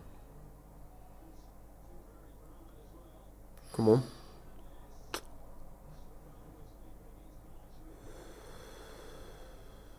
Good. It's a good ball. That. Going again. You find sometimes Bruno can go quiet. This is the type of game usually where Casemiro goes to the box and gets on. Yeah, true. Yeah. But you do find sometimes the captain can go missing a bit in these games where you sort of need him to go. Who, Bruno specifically? Yeah. Yeah. I mean, he's always got a talent in him. He's always got a pass. He's got an outro.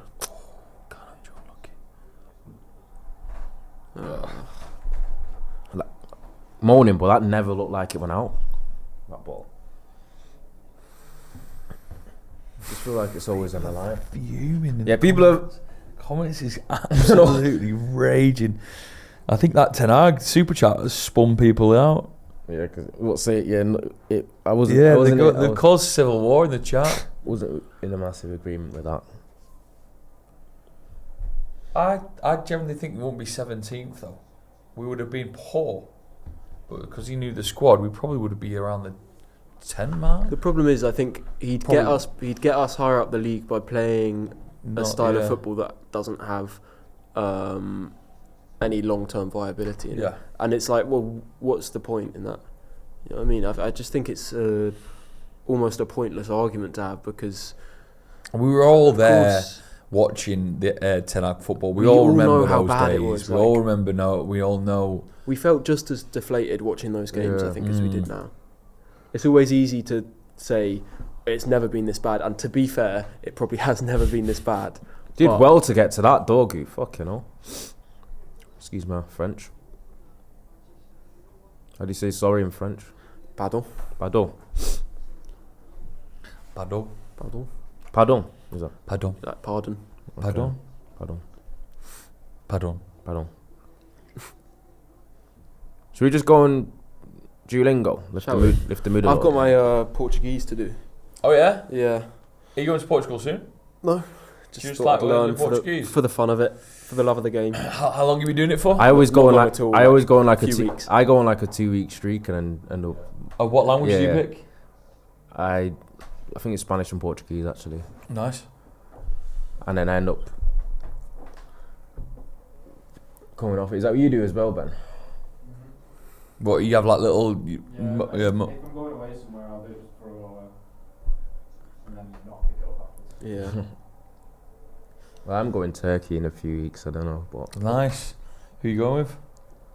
a couple of mates. I love it. I do like it. We hot there. That's all. Yeah. Yeah. It's- yeah.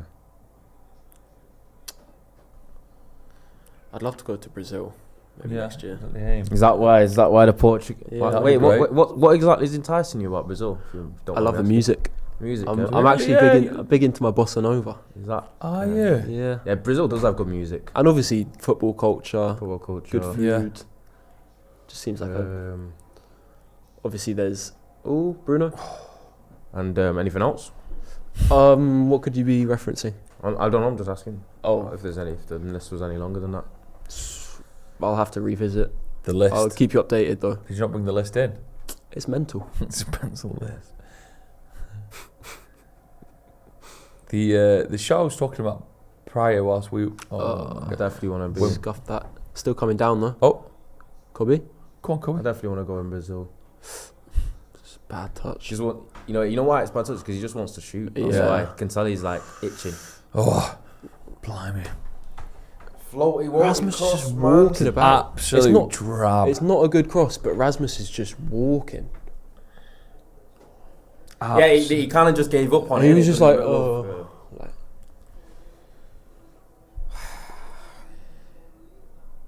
I hate this. I hate how poor we are. I hate how no one seems too arsed. And I hate how used to it we've got.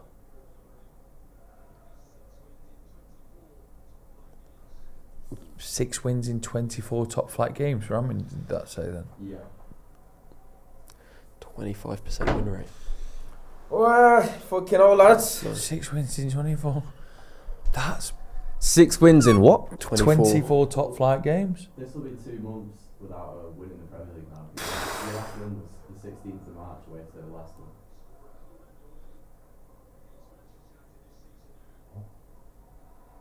That stunned me. That's not United. That's not acceptable. That's not. It's not acceptable. But then what? What do you do? What? Yeah. I don't know. It's not acceptable. 6 wins in 24 top flight games. Man, love to How be many- a fly on the wall. In the How many dressing did we room. have before that I'd- run? Do we know? I'd love to be a fly on the wall in the dressing rooms. I'd love to know what the communication is like with Amorim after And a did you see? defeat. Did you see the blood on his knuckles after the last one? Yeah.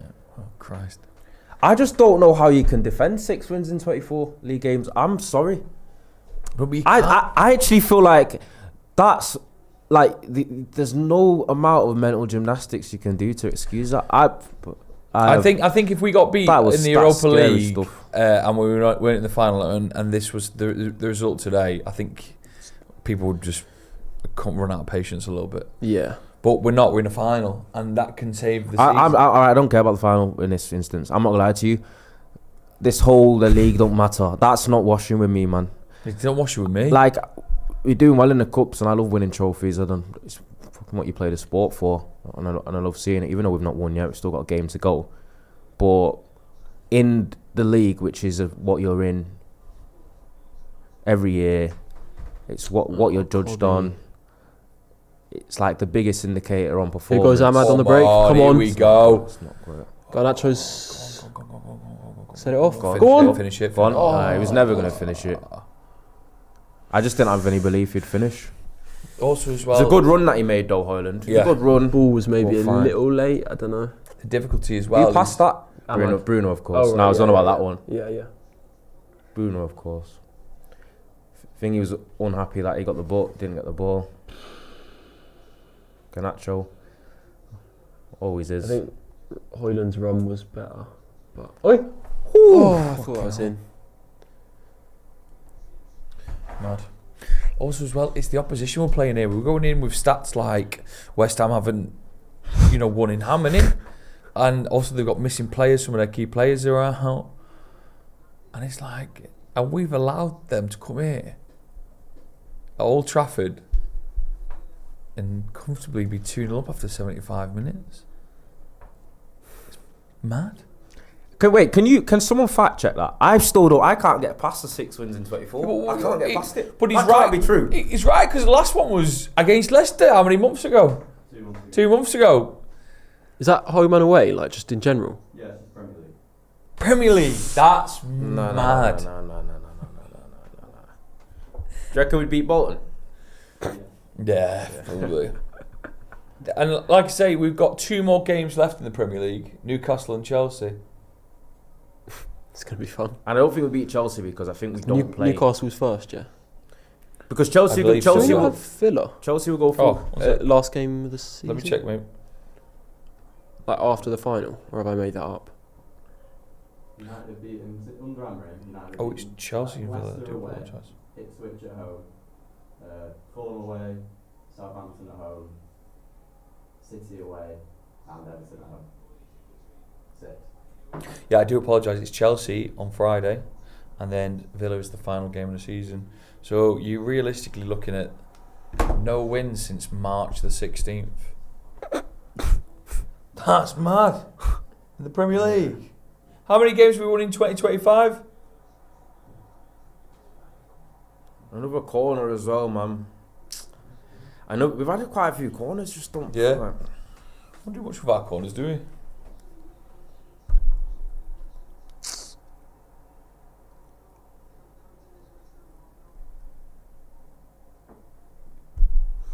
I can't get past that, Needs to be better, man.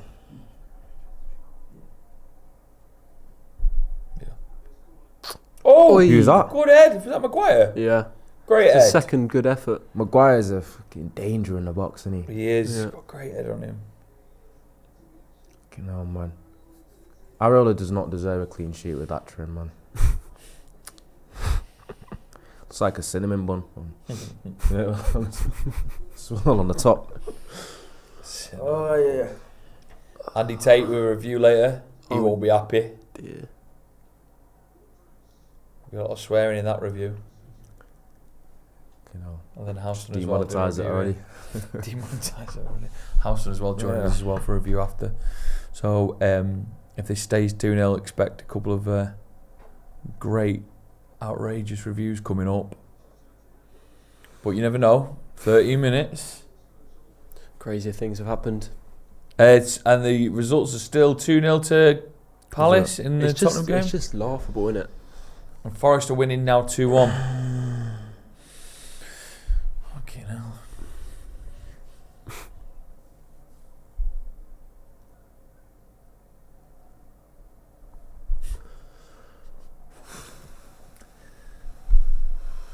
What's the chat saying? Everyone's just losing their head. Everyone fuming. Yeah. Yeah, I can imagine so. Come on. As you'd expect, everyone's not happy Yeah. in the chat. Decent free kick opportunity here. Yeah, come on. We can do this. We still got to be positive, haven't we? Man 123 says Ronnie flip flopping like Gandhi at 5-a-side. We do. That's funny. That's funny. I had to read that one out because that one made me laugh. What would Old Trafford be like if on Wednesday night we get beat to Spurs and then we play the last game of the season against Villa And lose. and I think it could be too much for them. Yeah. I think everyone might have a breakdown. Come on. Go on. Oh, here we go. Go on. How's that not Oh gone in? my How God! was that How not have gone we in? not scored? It was. How was that not I gone think in? it's harder not to score. What? The hell? My God. West Ham now on the break. I'd love to see a replay of that. It was a little bit of chaos. Oof. Well done. You got the Good ball. tackle. What? Oh. Bruno, what are you doing? I think that's a bit of rush of blood in the head, innit? That one. Right, let's see this. Surely replay it. Surely have a replay of it. Here we go. Bruno with a good ball in. Hoyland with It's a great save, but it is it feels like great Hoyland has save. finished to the only part of the goal where he like Hoyland. Yeah. just keep it low there and you've scored the easiest goal of your life. Oh my God. Maybe Everyone's like, how have we not scored that? maybe a bit How did of that luck not go there, in? but- Hoyland worst striker with a Varad. Rasmus, ha ha ha. Rasmus, ha ha ha. Who said ha ha ha? Same as usual. It is business as usual, isn't it? I think this is the type of game with the way West Ham have been because they've been really poor. If we did score that, you could easily get back into get a back in game the like game. this, but it's about that first goal. Oh, that's beautiful from Ahmad.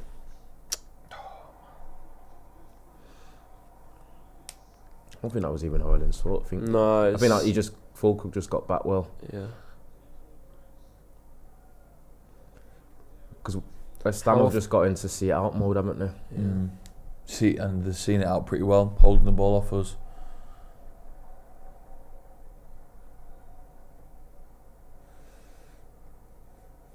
Fucking hell. Yeah, it's too much, this, isn't it? Got 15, probably 15 I think minutes. I'm gonna have a breakdown after this review. I think there's more Who's subs hard? coming. There's more what? Here we go. There's more chances coming in there. Let's get. Oh, good idea. Good Yeah. idea. Good idea. Decent. Last 10 minutes. 2-0. To be fair, Potter's made some changes as well. Plus he's put Fulkrug on. Haven't really got an outlet anymore. Good ball. He's kept that in. He did so Why well. is he to keep- so? Garnacho did mad well to keep that in. Yeah.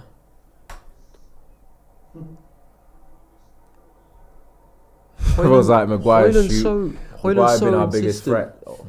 Hoyland's so insistent on just slowing things Go down. in on, the Ahmad. box. Oh, he's a good. Yeah, he does love slowing things down.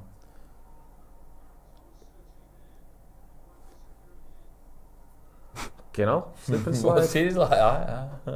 What the fuck was that? Nice.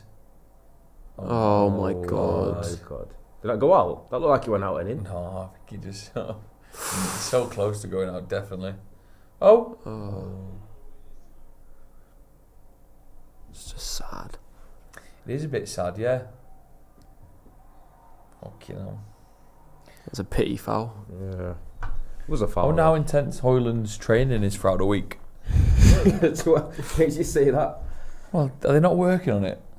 I'd like to think they'd put a bit more effort in than what it looks like they're doing. What makes you say that? Everyone's saying put Cheeto on. Yeah. Yeah, he might as well at this point. Doesn't look like he will be taking Ahmad off. Ahmad off. It's For Christian Eriksen. kind of a What's that one about? throwing in the towel. Mad off. You got to keep him rested.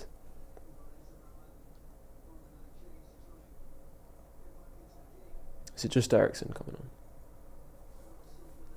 Yeah, it's our sub. The last sub of the day for United, because we can't do any more, is Eriksen on. Get in touch in the comments if you think United will even score one. To be fair, we've got West Ham had a great day. Look at that lad there with the cap on, with his top on. We're getting closer at least. Yeah. How's your fantasy team doing this week?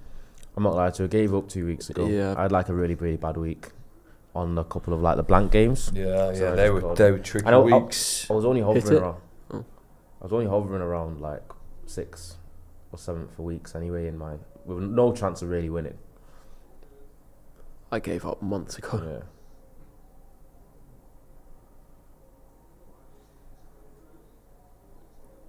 You know. Hold on, Cobby. Cobby's grown into it a little bit. Yeah. Well done. Oh, Shot. not Oh. bad. Hit it. go on. Oh. Put it in. Here we go. Ref. They're giving a lot of foul away, a lot of Yeah, set pieces away. But I just don't see us scoring them. That's the thing.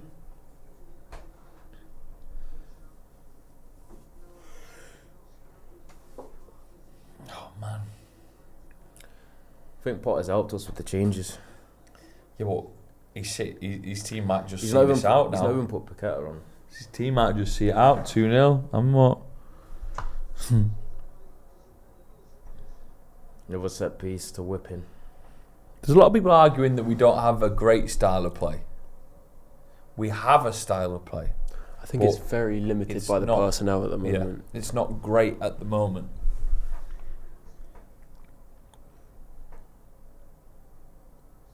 Bloody Nora, it's like a wrestling ring in there. Have a hit.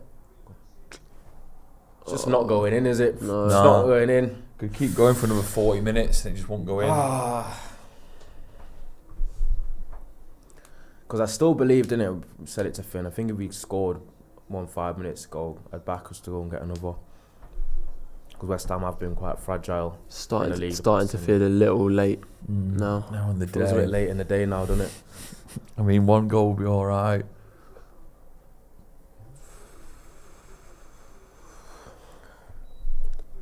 Oh yeah.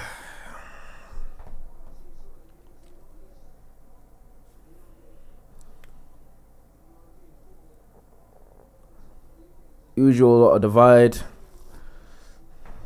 Because people obviously it started the manager discourse has obviously been quite aggressive in the chat. I think no one's saying people are asking was I hammering out. I'm not hammering out. I just know that 6 wins in 24 is not acceptable.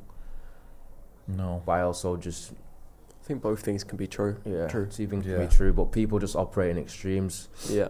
Yeah, And I'm also what I'm also not here to do is just to like fluff you with like toxic positivity and be deluded. I'm just gonna tell you how I see it really, and there's no way I can really sugarcoat 6 wins in 24 league games. My apologies. Oh, fucking hell, good tackle on that. No, I don't think anyone can. Yes. I think they flipped thingy over now. Who? Here we go. They've flipped thingy over. Wan-Bissaka's gone onto the right side, innit?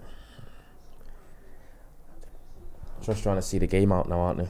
So how does the Premier League shape up as we speak? West Ham leapfrog us. Are we Tottenham, 16th? Are we 16th or 17th? I think 16th. So we've moved up a spot. Moved up a spot. Hell yeah. Come on. Oh,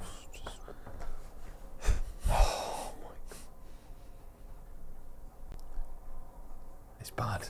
It's really, really bad. Really bad. Pretty bad. Okay, no. And Masaka. The fourth officials find it, and the linesmen find it hard to keep up there. I think he was lagging behind then, wasn't Yeah, very. he? Lindelof. Oh my god. It's so poor. Final moments here. West Ham fans are giving away. Wan-Bissaka's gone down. Oh, here we go. It's well, Bloody Nora. it's well covered. That weren't. Did he give a foul? I thought Fulker pulled out of that. That did waste a few minutes though, didn't it?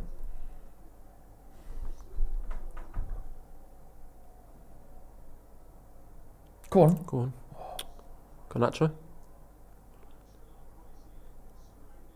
Oh. It's not bad. It was sharp play though, but Yeah. it's not.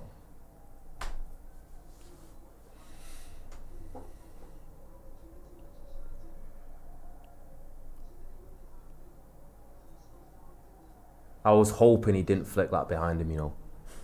I just can't stop thinking about Lenny Yoro being injured. Yeah. I can't stop thinking about 6 wins in 24. Yeah.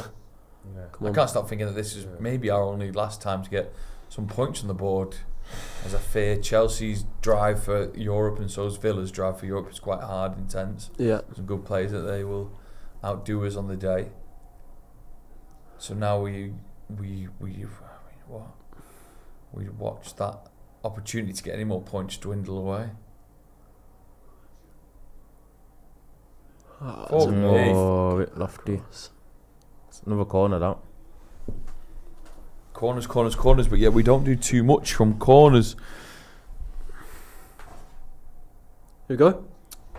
He's headed that with the back of his head. Someone from Michael Kelly says, I'm waiting for the boos at Old Trafford after this. I don't think there would be boos. I think people at Old Trafford do remember that there is still stuff to fight for.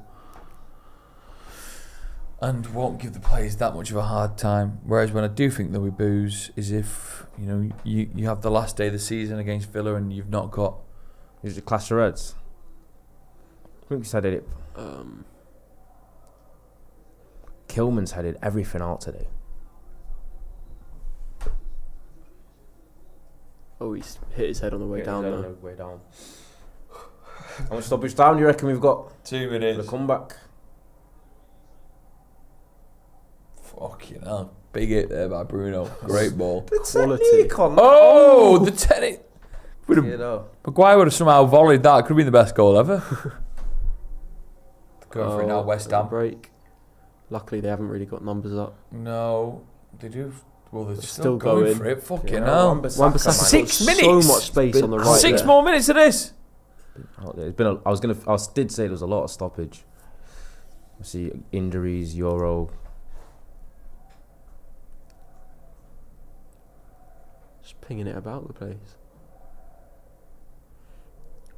Could the players United not hear the sort of the waves, the cheering, the goading from West Ham? I'd lose my head if I was on that pitch. Probably won't be on it long. Yeah. But we might as well. I'd send you on anyway. I'd be like, go on, just smash into someone.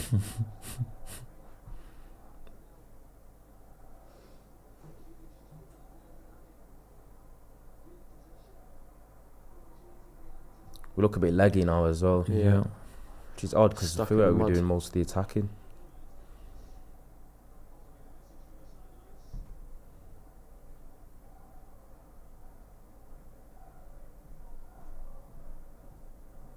Oh my god. I mean, I think Wan-Bissaka's turned into Maldini. Wan-Bissaka's had a great game of football. He might even get man of the match. probably With the has assist. been. Yeah. Oh, fucking hell. I wonder what the most difficult man of the match was to give out in Premier League history. Like a really boring 0-0. Where you're Who would really you get? thinking- Could you possibly give best performer for us today? Harry Maguire. For us. Ahmad, Yeah, Ahmad probably was because Right. he's been the brightest on the attack. Yeah. Maguire's done well since come on. Apart from that, I mean, Garnacho's had a good bit of fun, but you can't give it to Mount. You can't give it to Mainu. Yeah, he always looks like he You might can't give score. it to Shaw. You can't give it to the goalie. It's going to be a fun review, this. Jesus Christ. It's gone straight pre-season now, isn't it? It has gone straight pre-season. Your summary of it before the game, saying this is going to be a pre-season match, I has think been there's spot been, on. to be fair, I think there's been more tempo in this game than the one against Wolves at Old Trafford, but I don't know why I was so positive going into this. yeah. Every time.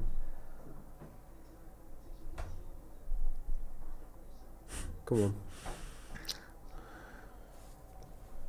You know, what is there to say, really? What is there to say, lads? I don't know. Girls? It's unfortunate how bad we've become. 3 minutes left. It is, yeah. It is funny in the world of, you know, how can these two sentences exist? This team is good enough to be in the Europa League final, which is still quite an intense competition. We've had to play off Lyon, who are a good team in France, and Athletic Club, who were great in Spain, and they were in top 4 this year maybe. But yet here we are getting beat to West Ham, who've leapfrogged us from 17th now. It's like, how can them two things exist? It's sort of the same squad. It's the same manager anyway. It's the same Old Trafford. It's the same superstars. It's the same place. I've got no words. 200 grand a week. Got guys chesting the ball down to each other and just taking liberties, and it's just frustrating watch, man. You just gotta. United just need one more big performance in them, really, in the Europa League final. Yeah. Maybe we're bottling it up, saving it. Oh shit! That's a mistake. Oh, good save by Ben. Great save. Well done. You did the mistake. Got another chance. Lindelof. Lindelof. Oh my god! And that's just that clearance. Bit of a strange one. He's actually taking the mick. Oh, he's absolutely. He's.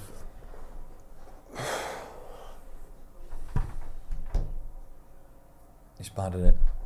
It's bad. What's been your tweet of the day No, so far? Which ones rattle people the most?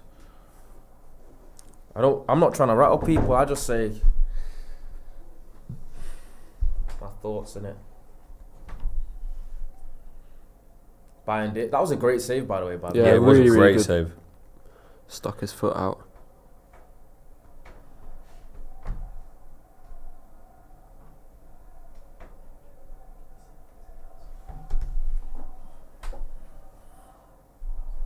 Last chance. Fuck me. Apparently, Kulusevski's gone off injured for Spurs. Ooh. So we've also not only What injury was it? Wait, not to only be fair, are we we- lost Lenny and it was a 1-for-1. Yeah, it's Go one on. for one. It's basically we've got symmetry between these games. We're getting beat by teams we shouldn't really be getting beat by 2-0, and we both lost someone that you kind of hoped would be in the final. Just another pointless flick in a box, hopeless cross. I think that will be it. I think we'll blow for full time any minute now. I think we are pretty much all but finished. And it's going to be 6 wins in 24. I think soon as Areola takes his goal kick, that should be it. And that is it. That is full time. Manchester United 0, West Ham 2, and that is another loss in the Premier League this season. Another loss at home. And it just feels like we're counting down the days to a Europa League final at this point. Very drab performance. Very, very few positives in it. Very flat. And not much else to say, really. It just seems like teams don't have to really do much to beat us in the league at this moment in time. When we're finding goals and wins hard to come by. So we'll get some quick thoughts from you lads to end the game just before we actually get our full out thoughts in the review. It's bittersweet, isn't it? Because we had a great result midweek, but we can't just ignore these Premier League games. We can't ignore how bad we are. We can't ignore what it means to our reputation and our standards and getting beat like this. It's unfortunate that these two players are exactly the same ones that are going to be in the Europa League final, but also will leave us maybe 16th, even 17th in the Premier League. That sentence there about the Premier League is unacceptable. Yeah. But we have to accept it because it is what it is. Yeah, I mean, there's nothing you can do about it at this stage, but you can only recognise the fact that it is completely unacceptable. A trophy doesn't change the fact that Manchester United are going to finish 16th or 17th in the Premier League, and that's not a sentence that you should ever be saying. Yeah, I don't know what I can add because there's no way of rationalising what I've just watched for me. Yes, we'll get more thoughts anyway. I think we'll end the stream there, and we will be back in 5 minutes or less for the review. Another loss, 2-0 to West Ham at Old Trafford. I'll see you in the review.